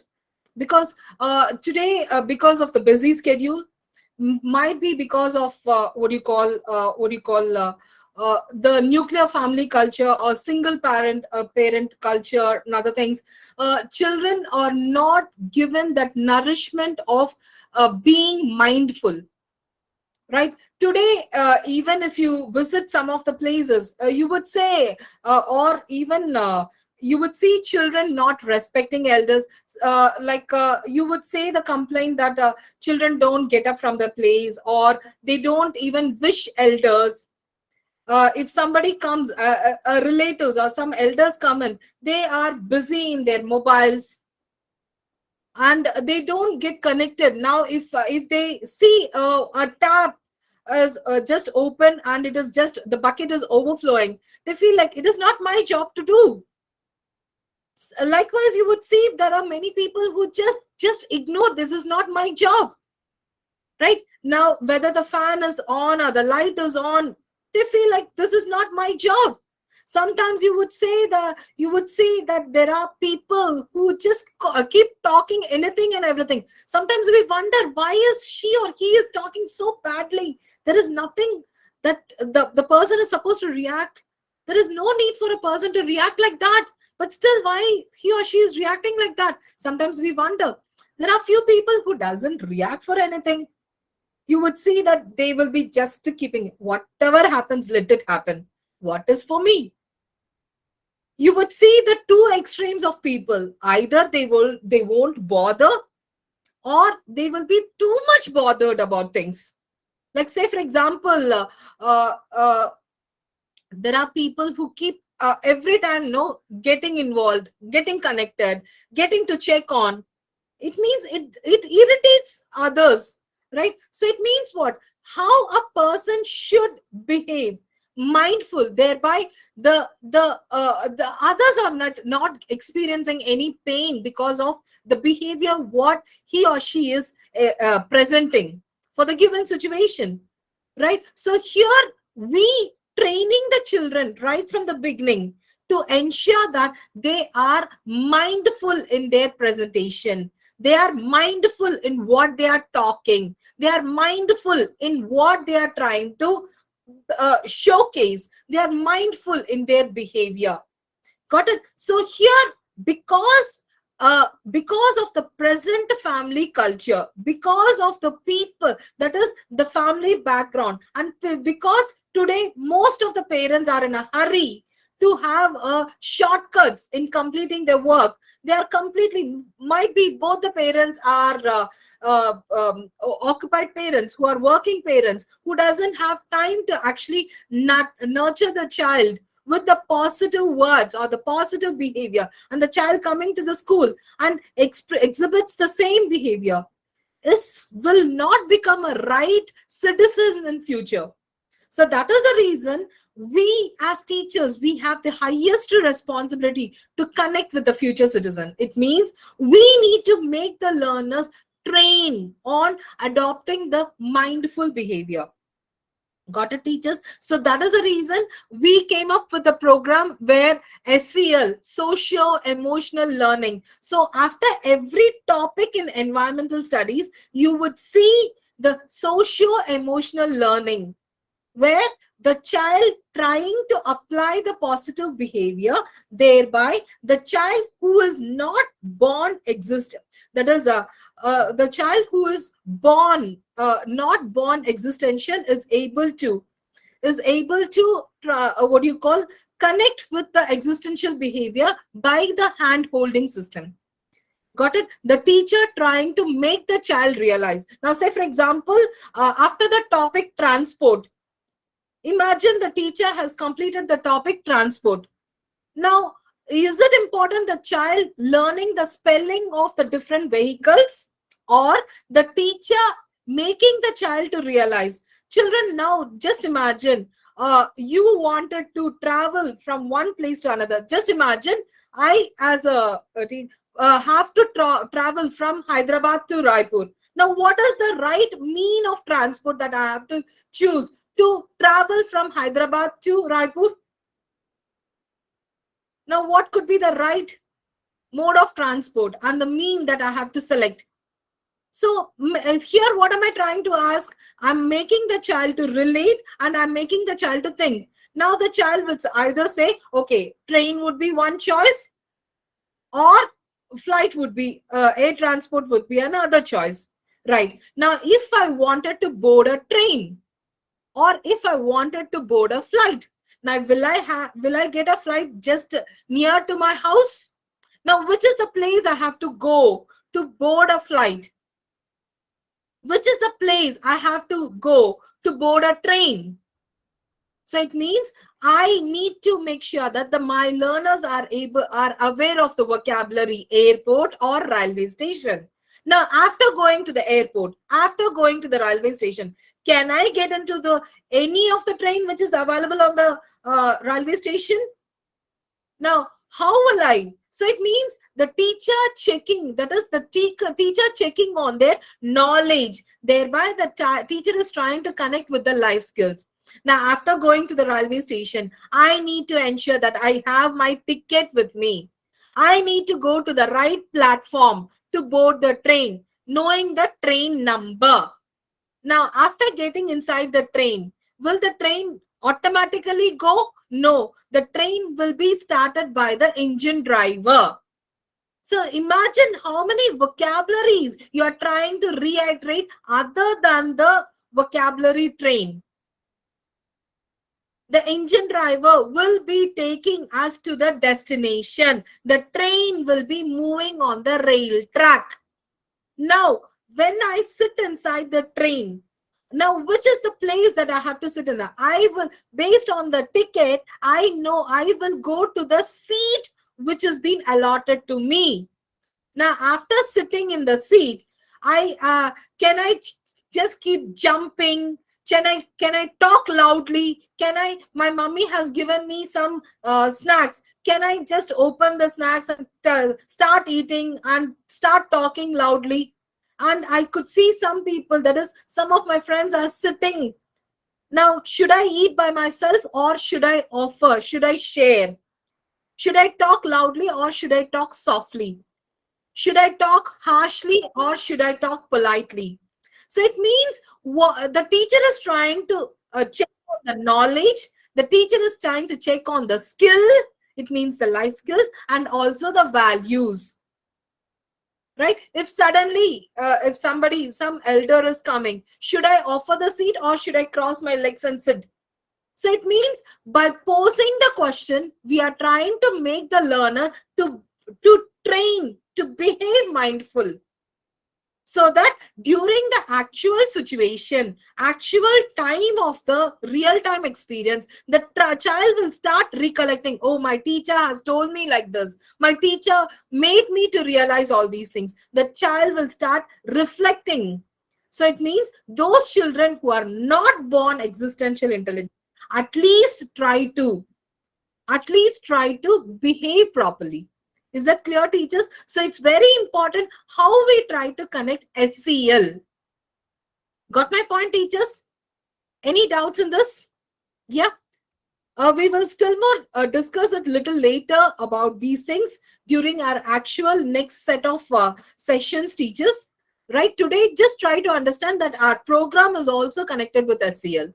Right? And it is the teacher who is going to be the the teacher is going to build the bridge between the actual behavior and expected behavior. Got it, teachers? Through the SEL program. Right. Now, coming back to the point, why did we discuss all these things? It means our brain is actually distributed into 10 compartments. Our left brain and right brain together is distributed into 10 compartments. And all these intelligence, whatever we have discussed now, occupies individual compartments in our brain. It means every compartment has millions and millions of neurons, and those neurons, that is those compartment which is active, makes the person to behave, that is showcase that quality. Imagine out of 10 compartments, you as a child, whose compartment is whose 3 compartments, it means out of this 10 compartments, only 3 compartments will be dominant. How many compartments will be dominant? 3. So out of these 3 compartments, right, that compartment will make the person to behave or showcase the quality out. Imagine I as a child whose three dominant would be, might be intrapersonal, linguistic, and might be visual spatial, right? Intrapersonal is I never try to talk with others. I always make sure that I am silent. But whenever you give me any work, I can complete it within my time. I can complete it neatly. And if given chance to speak for any given topic, I can start using the right words and sentences, which is my third dominant. It means my first dominant is intra, which means I'm not so social. My second dominant is visual spatial. It means I can understand and complete my work. And people don't know that I am linguistic, where I can play with the words. But the moment the people have given me an opportunity, I started talking for the given topic. But will these three dominant alone is enough for me to be a successful person in future? What am I missing as a student? Where I was not inter, it means I have to be socially strong. I have to be logical in what I talk. I have to ensure that I should use my gesture rather than sitting quietly or standing, folding my hands like this and keep talking. I will not make my audience to be interested to what I talk unless I use my gesture. Got it? So it means that is, my teacher has to train me. Come on, Rajeshwari, ensure that you try to try to think what you talk. So it means my teacher has to give me an opportunity to correct from out of my three dominants. My teacher has to help me to move from my other dominants also. Got it? Imagine there is a child named Kaushik who is a naughty child, whose first dominant would be bodily kinesthetic, whose second dominant is interpersonal, right? Whose third dominant might be musical. Got it? Now, Kaushik is a child whose first dominant is what? Bodily kinesthetic. Second dominant is what? Interpersonal. And third dominant is musical. Imagine Kaushik is not ready to sit in one place in the class, and he makes friends so easily in the class, right? These two qualities are visual. That is, it has been showcased, because during the classroom situation, the teacher has seen Kaushik not sitting in one place and he always makes friends. Now, what is the quality? And teacher doesn't know Kaushik is a very good singer or he can play music. Until unless an opportunity is given, teacher doesn't know he has a musical intelligence. That's the that is unconscious competent behavior. Got it? Now, is it enough for Kaushik to be successful by adopting only these three intelligence out of these 10? No, right? It means the teacher need to make sure that Kaushik try to talk logically. Kaushik is trying to use right words and sentences while talking. Kaushik is trying to be connected with the resources that are available. Only through the teacher's continuous scaffolding, continuous instruction, continuous orientation, Kaushik's normal three dominant behavior will become multiple intelligence by making continuously making. Kaushik, I know I know that you wanted to go and play with your friends, but I wanted you to complete this work and then only go and play with your friends. So by conditioning Kaushik to complete the work, what all will happen to Kaushik? Kaushik is using the resources rightly. Kaushik is trying to apply logic. Kaushik is trying to become little intra. It means minding self. Kaushik is now behaving, trying to ensure that his fine muscle, his gross muscle is properly connected. So it means what? From the three dominant, through the teacher's involvement, through the teacher's orientation, the three dominant is becoming multiple intelligence. And it cannot happen in one day or 1 week. It keeps continuing. The process needs to be continuous until unless the brain is automatically what you call stimulating with the process and the procedure.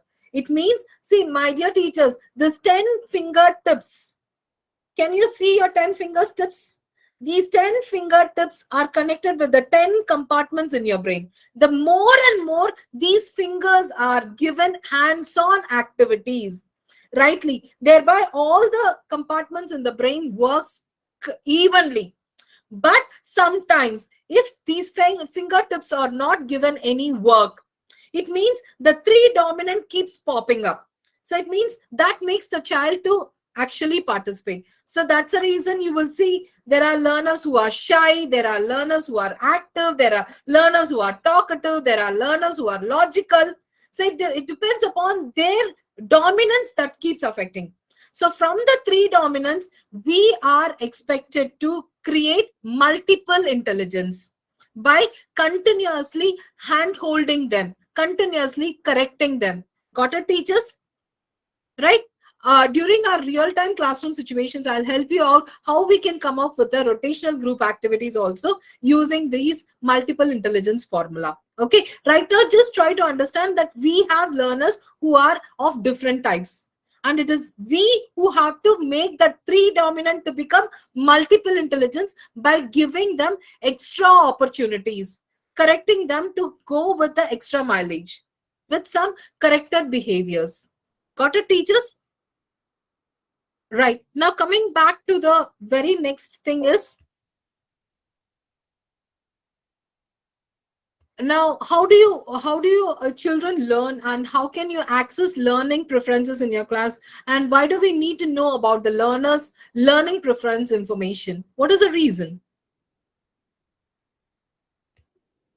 What is the reason that we need to ensure that how do children learn? How do we know that the children are learning through our teaching experiences? How do we know that they too have some preferences of learning? See, as we already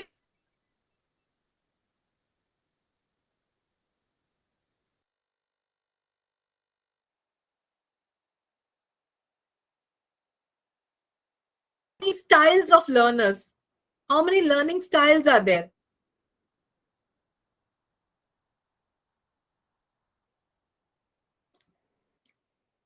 Yes, it means we recognize the learning styles by the way they behave in the class. It means the way they are connected in our classroom transaction. Sometimes you see there are learners who will be just, though you keep talking, you will see there are few learners who will be just, their mind will be somewhere away, or they will not get connected to what you say, or they will not show interest in what you ask them to do. The reason is their learning preferences is something else, which sometimes our teaching won't is not matching to their learning style. So that is the reason we see there are learners who are visual in nature, we see learners who are auditory in nature, we see learners who are kinesthetic in nature. So who are visual learners? It means these learners learn best through seeing, using their eyes. They always know, they use their eyes as their primary way of learning. For them, anything that is actually which has been demonstrated, which has been showcased, the charts, some visual effects always help them to actually connect with their what you call connect with their preference of learning. They always try to what you call connect with their eyes, and they always connect to see things.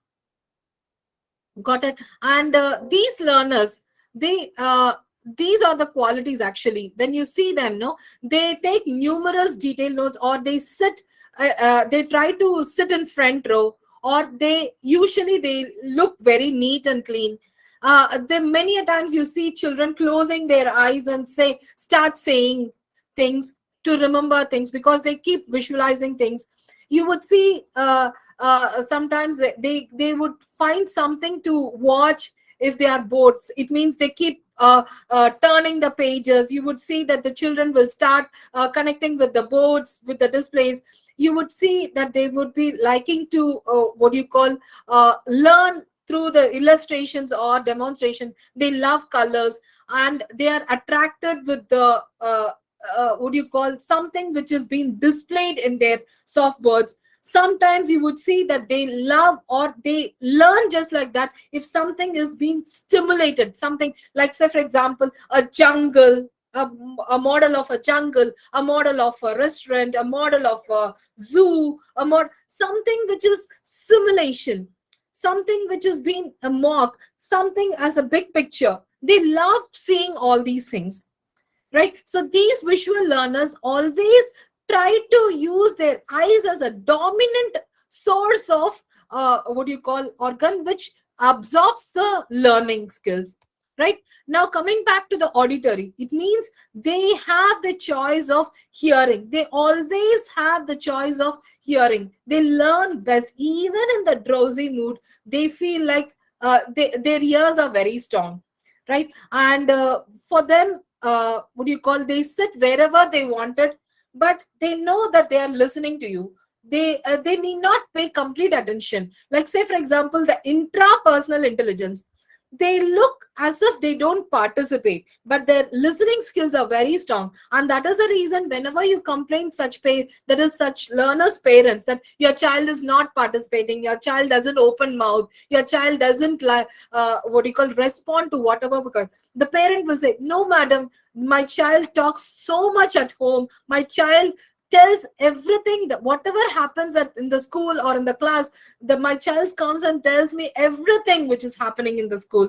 So that's how, because it means these learners, these intra learners, right, they show their complete attention in their this thing, using their ear, and they keep talking about themselves, or they keep humming. They acquire knowledge by reading aloud. Sometimes you would see children, they will not read quietly, they read loudly, and they always love to have that rote memories. Got it, teachers? Right? So you would see these auditory learners learn a lot using their ears, and having a louder words and sentences. They keep doing the louder voice. Got it, teachers? Yeah. Now coming back to the next style is the kinesthetic. It means these learners learn best through touch. They use their hands as a primary way. For them, they are always tactile. It means they wanted to hold, they wanted to experience, they wanted to manipulate, they wanted to move out, they wanted to see, touch and feel. Thereby their learning is continuous. And these type of learners, they need to be active, and they wanted some frequent breaks. They love to speak with their hands and with their gestures. They remember what was done rather than recalling what they see. Actually, they cannot recall what they heard or what they see. Rather, they can recollect so well what they do. They find reasons for playing. They feel to move out when they feel bored. Sometimes you would see these children, these kinesthetic type of learners would what you call, put their pencil eraser, they keep holding it, or you will see them rubbing on the desk. You would see that they will be scribbling at their back pages. You would see they do rolling of papers. All these things are nothing but now my one question is, why do these children do all these things in your class? Why do kinesthetic learners do all these type of hands-on? And sometimes you would see they banging their desk, they go under the desk, they keep moving, they keep rolling the paper and other things. Why do they do that? What is the reason? While the auditory and visual will not do such type of what do you call, restless activity. Yes, because they don't understand easily, that's the reason. Only that much.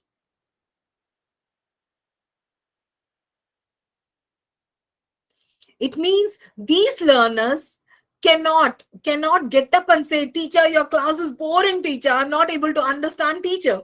So they cannot get up and say, Rather, they are expressing their anxiety by showcasing such type of behavior.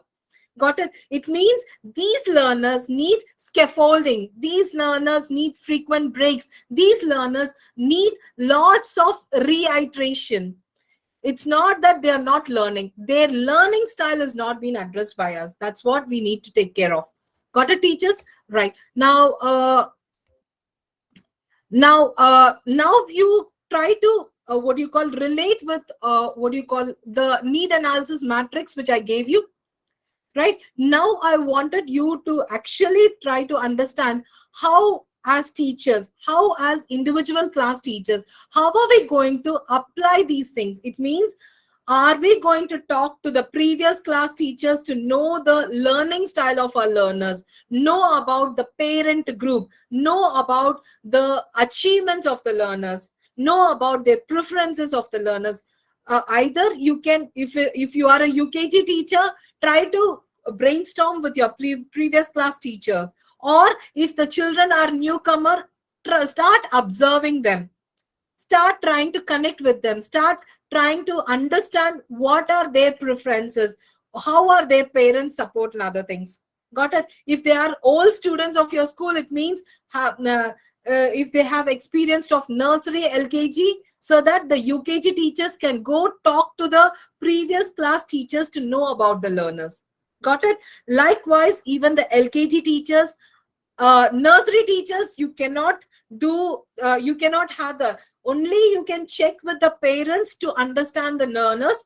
Only you can start communicating with the parents, start interacting with the parents, start building association with the parents to understand what is the preferences, what is the interest, how the child behaves at home, what is the difference between the classroom behavior and this house behavior. So try to make sure that you are trying to connect with your parent group to understand the learners in this first 4 weeks, so that your next 9 months program would be very, very easy. Got it, teachers? So try to use this need analysis matrix properly with all these information that you had experienced in this past 2 sessions. Got it, teachers? Yeah. When I connect, right, I request all the teachers, be it nursery or LKG or UKG, ensure that your classroom has a setup which has a number line. It means a number line is nothing but right from 0 to, a nursery should have a number line which should start from 0 to 10. LKG should have a number line from 0 to 20. UKG should have a number line which should have from 0 to 20, and then all the tens like 20, 30, 40. Now, why do we need to? And it should be exactly above the green board or the blackboard. The reason is for the number sense, the child can become independent rather than depending on the teacher to know the forward counting, backward counting, before number, after number. So the number line would always help the child to develop that number sense with the quantity. Got it, teachers? So it's very important the class is having a number line above the blackboard. That is your first condition for the classroom setup. I request all the coordinators to take a screenshot of this, please, so that you are not missing. Right? And then alphabet train. Yeah, the alphabet train is nothing but the letters in the alphabet, right from A to Z. Though the nursery and LKG teachers, you will be introducing weekly 3 letters or 2 letters. Sometimes in nursery, you would come up with what 2 letters in a week or 3 letters in a week. But the learner's eye contact, it means that learners should have the experience of how how the letters are being connected. And one more important thing is teachers in nursery, try to understand.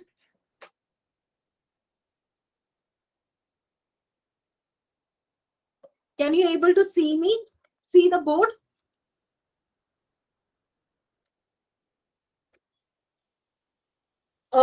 we start in nursery. We should start with the lowercase and then the uppercase. It means your small letter, that is the lowercase letter, your alphabet train, the lowercase letter should be bigger in size and the smaller case letter should be smaller in size. The reason is this is their actual first hand experience and this will be connected with their real time experience, whatever. So that is the reason. So make sure that the lower case letter are bigger in size and the smaller case letter. This is for the nursery class. Got it? So this is for the nursery class where lower case should be bigger and smaller case should be smaller. Now coming back to LKG, where in the four line, right, you will have the uppercase and the lowercase together. Uppercase and the lowercase together. This is called the alphabet phrase. Got it, teachers? So you should have the number train, which should have what? The four lines concept, because ultimately your learners are going to step inside the four lines, right? So it's very important you having a four lines pictorial representation as your number alphabet train. So this is how you need to ensure your alphabet train is, right? Uppercase and lowercase together as an alphabet phrase.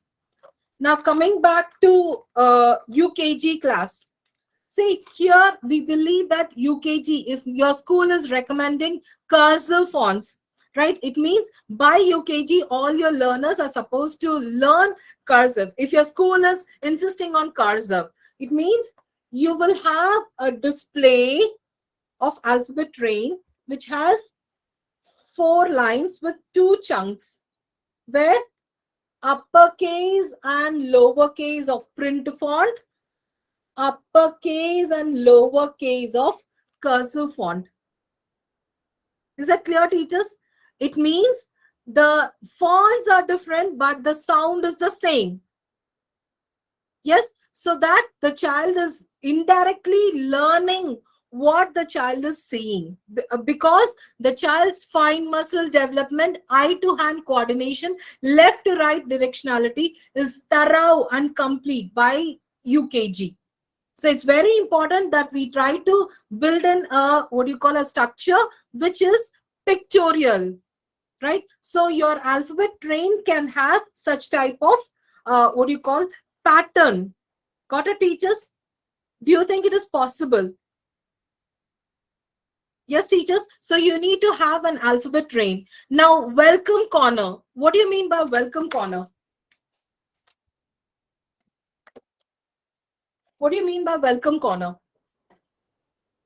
It means a teacher introducing. Generally, this welcome corner is nothing but your door, entry door, where the teacher is trying to introduce I am so and so, right? I am so and so, and these are my learners. I welcome you all, and all these things. So it means, yeah, you can come up with the different, like handshake, hugging, or high five.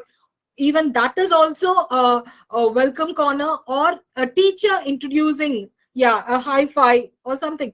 So make sure that the teacher is trying to introduce, and who are all the list of students. See, imagine a parent or anybody. Okay, so and so child is in this class. Instead of somebody coming and walking inside and knowing about the learners, generally, if the list of students and the class teacher is being listed on the classroom door, how professional it looks. Like a teacher introducing self, I am so and so, and my hobbies are this, and these are the students I'm going to deal with, and the number of students. So even a principal walking would know, okay, these are the students who are inside, and this is the class teacher, rather than. So it means it looks very professional if your classroom door has this information. And added to that, you can also have a welcome corner of having your socio-emotional connect with your learners, right? And as I told you, the appreciation chart, generally this appreciation chart should be accessible for the teacher and the child, right? The children and that is the teacher should have an access to this appreciation chart corner. And birthday chart should always be towards the left hand side of the teacher's position in the class. It means if she should always have, okay, this child is doing so well because might be this child is good in this child, that is this child is born like in the month of May. This child could not write, might be what is the reason? Might be this child is born in the month of November. So it is very important the birthday chart is always positioned in the left hand side of the teacher. I'm trying to talk about the classroom culture, teachers. Right now, the weather chart should be always facing towards the classroom. It means it can be either towards the right hand side of the your green board, which is actually where you have the what do you call you can discuss now, children, how was the weather today? Now what is today? What was yesterday? Now why is tomorrow a holiday? Right? So it means let the child be prepared and aware of the weather conditions every day the child is experiencing. Got it, teachers? And the ground rules, which is very, very important. What are your expected standards should come as a ground rule.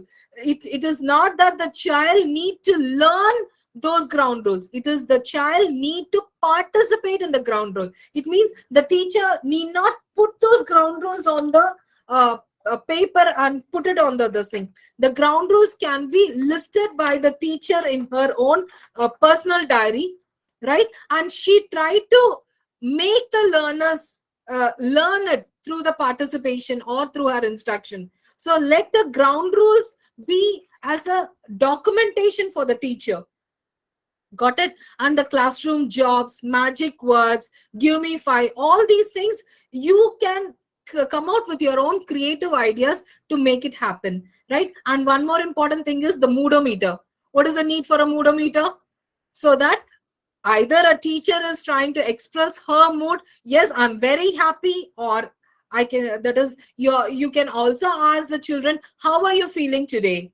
How are you feeling after this activity? You are trying to check on the socio-emotional development here, right? And the hand signal charts, transport chart, so that even if you are absent for that particular day, your substitute teacher is knowing who should go, who is at what do you call, who has to go by bus, who has to be handed over to the parents, right? So the transport chart would be a informative chart for you to have, that is handle the learners for their entry and exit in the school.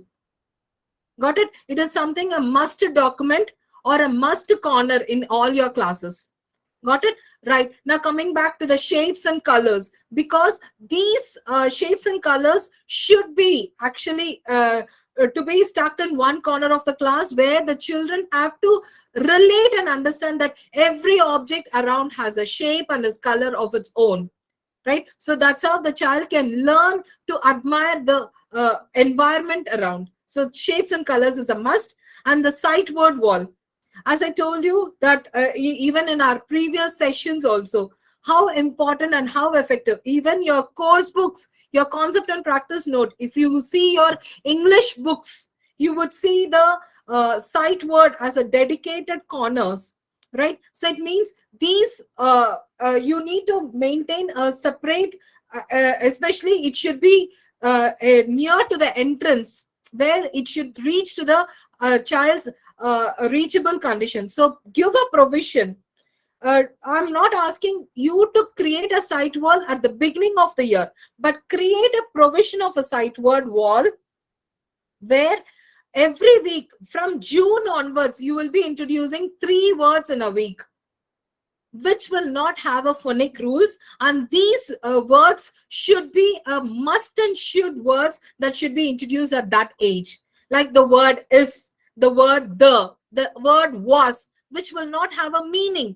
But without those words, the statements are not complete. So such type of words will be introduced from June onwards.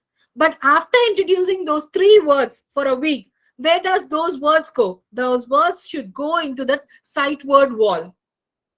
Got it? Likewise, in EVS topics, right from June onwards, you will be introducing some new vocabularies for every new topics, right? So after introducing those new words, new vocabularies for that particular week, those words will go to the word wall, so that there will be a repetition for the learners to keep connecting with those vocabularies in the real time situation also. So keep provision for sight word wall and also word wall. Sight word wall should be near to your entrance door, right, where the children come. Keep watching it, and then your word wall should be below the green board.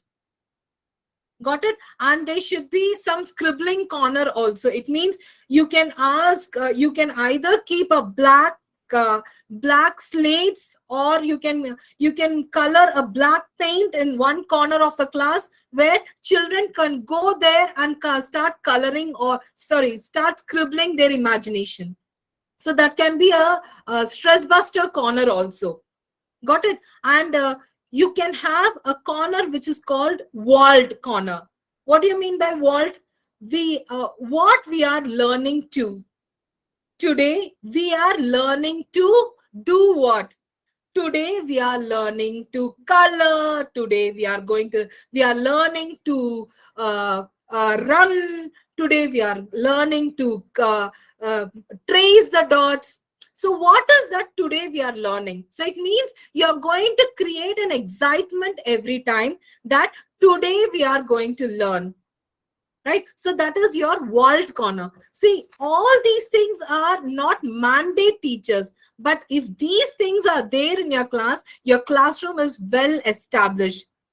The teacher would have a very, other than your EVS corner, rhyme corner, story corner, math corner, English corner, which will have a subject specification. But these corners, these classroom setups, whatever I have listed down, which is on your screen, right? These are the permanent corners that will not be changed throughout the year. But your EVS corner, rhyme corner, story corner, English corner, math corner, Hindi corner will keep changing based on the week's content. Yes, but these setup will not change throughout the year. Got it, teachers? That is the difference between academic related and co-curricular. That is, these are covering with your SELs, socio-emotional learning environment के लिए. Got it, teachers? I would show you some samples of world, right? Number line. This would be what do you call a sample of number line, right? And if I talk about your alphabet train, this would be a sample, right? Likewise, for welcome chart, you can come up with some sort of an ideas like this, right? And then appreciation charts, you can come up with an ideas like this. You can bring in some classroom agreements like this. Got it, teachers?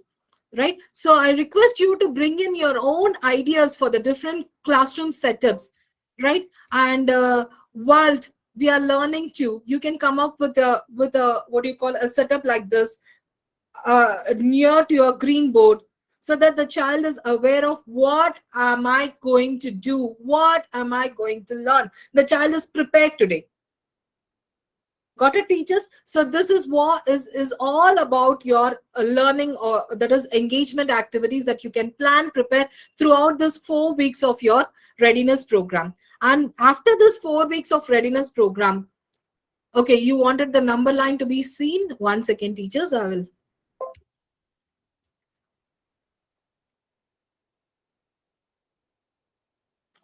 This should be above your green board.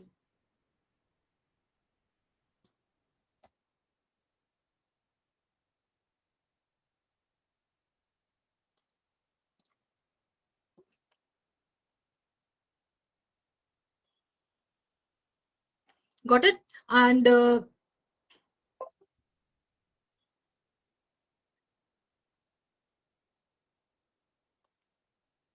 And one thing is,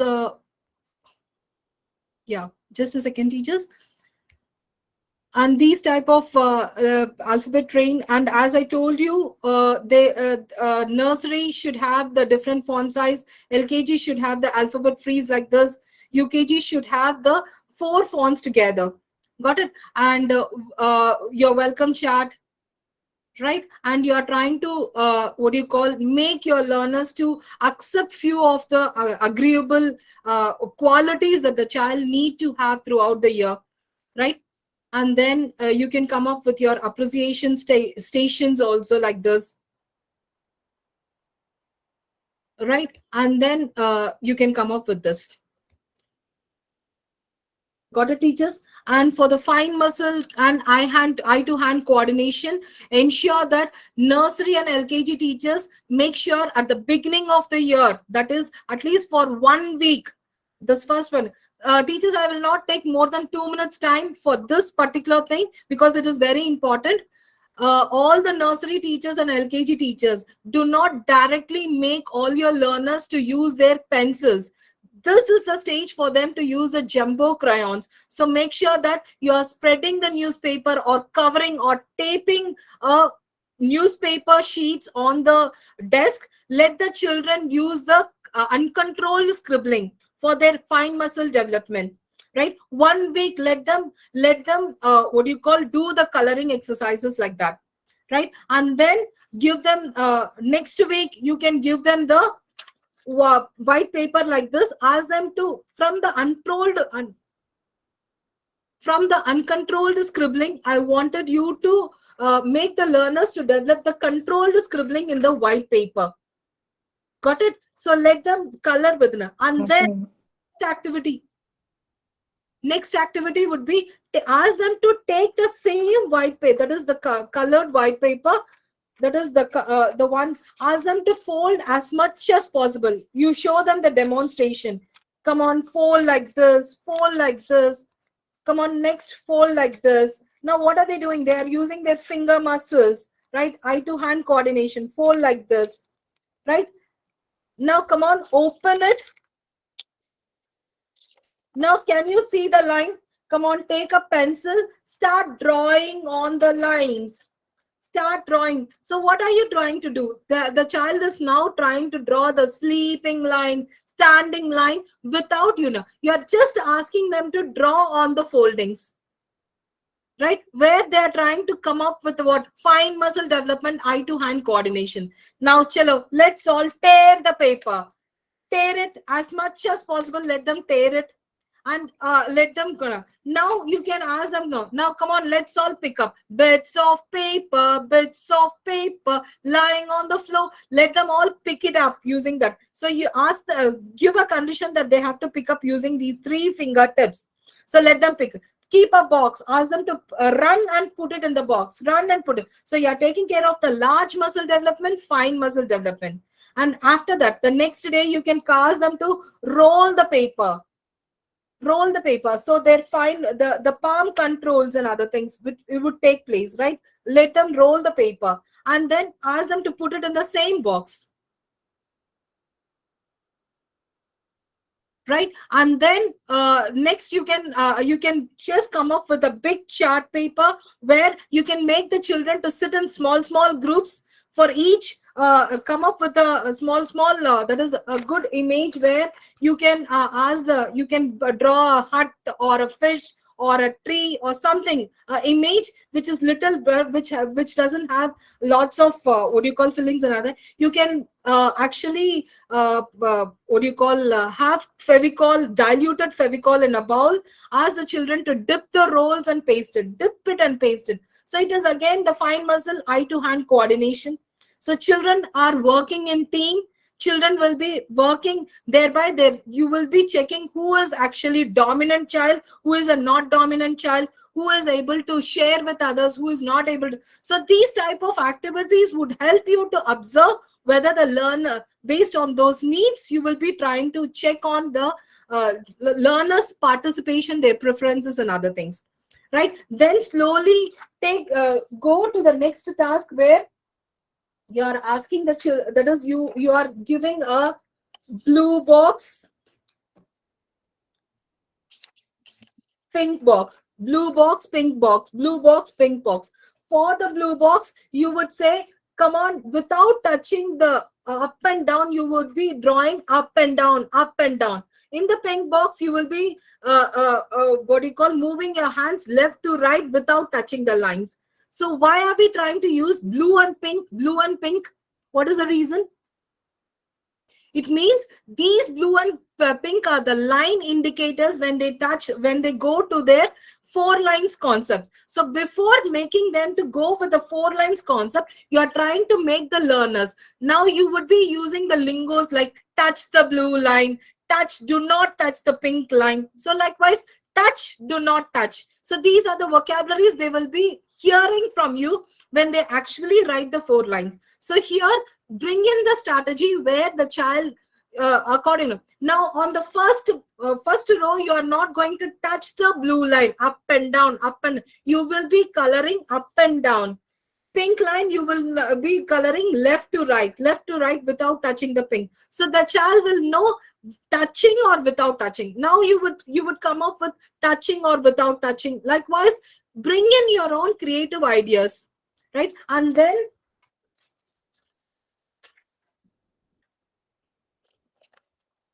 draw a blue line and draw a pink line. In a white paper, draw a blue line and draw a pink line, and make sure that you are keeping your hand in the middle. Imagine that there is Reena, there is Tina. Reena and Tina are very good friends, but they got missed in two different places. Reena has to move this, and there is a crocodile in the middle where there is a pond. Reena wanted to go this side, Tina wanted to come this side, but they cannot because when they touch the pink, when Reena touches the pink line, the crocodile will bite. When Tina touches the blue line, the crocodile will bite. So likewise, you can come out with your own creative idea for them, for the learners to understand the green, that is the pink and the blue line concepts. Slowly let them know the skyline, the middle line, the grass line. Got it? Bring in some innovative ideas to make them understand the skyline, the middle line, and the grass line concepts before you make the learners. This is applicable even for UKG teachers. So make sure that before you make your learners to adapt the four lines concept, give them the thorough experience of that color concepts, the line color concepts. Got it, teachers? So any questions, teachers? Any questions?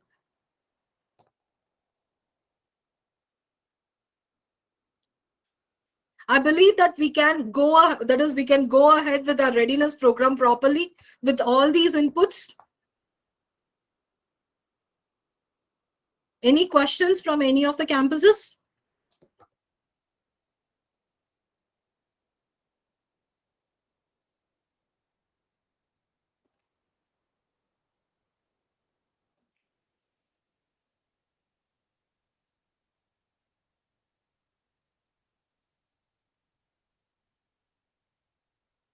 No questions, teachers? Anyways, teachers, I would be available. Like I'll be sharing you the mail address, and also what do you call, about phonics. Yes, you would be having a dedicated sessions for phonics. You would be having the dedicated sessions for the concept formations and other things, teachers. So do not worry. Now focus only on your what do you call, the readiness program. The phonics related ke liye, I have shared already some links where you can operate those links in your respective classrooms for the phonics. Got it? So, and we would have a dedicated exclusive sessions for the phonic word formation, sentence formation, other things in the later stage. Got it, teachers? So, wish you all the very best, teachers. And thank you so much for your active participation. And it was great to be one among you people to share this this platform. Thank you so much. Thank you so much, ma'am. I request, am I audible, ma'am? Yes, Father. Yes, Father. Yes. I request Snigdha Mohanty from MGM Raurkala, who is working as the coordinator there, to wind up the session with the vote of thanks.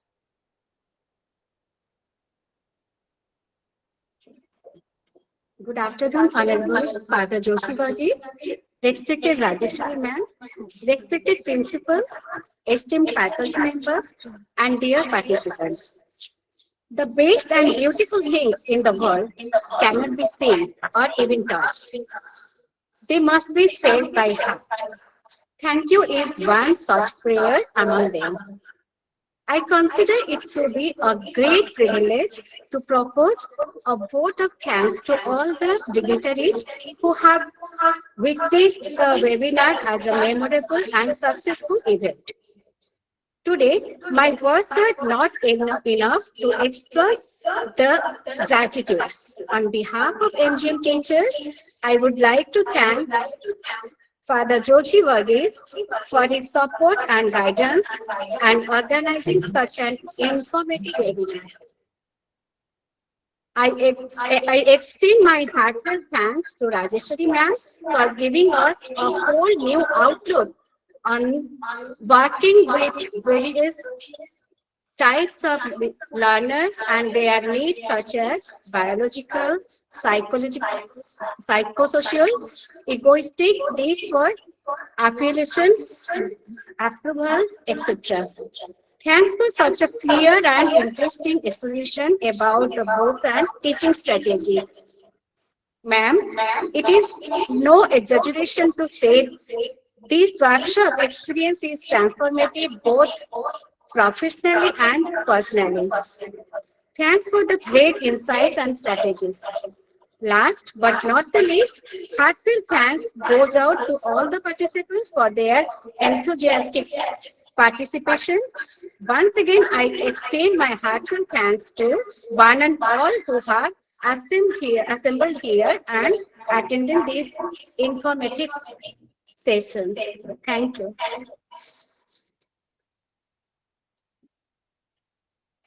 Thank you, Signa. Thank you so much for your kind words. Thank you, dear teachers, and thanks a lot, Rajeshri ma'am, for the wonderful Thank you, session Father. once Thanks for again. this wonderful opportunity. Thank you so much. Thank you, team. Thank you so much. Thank you. Thank you.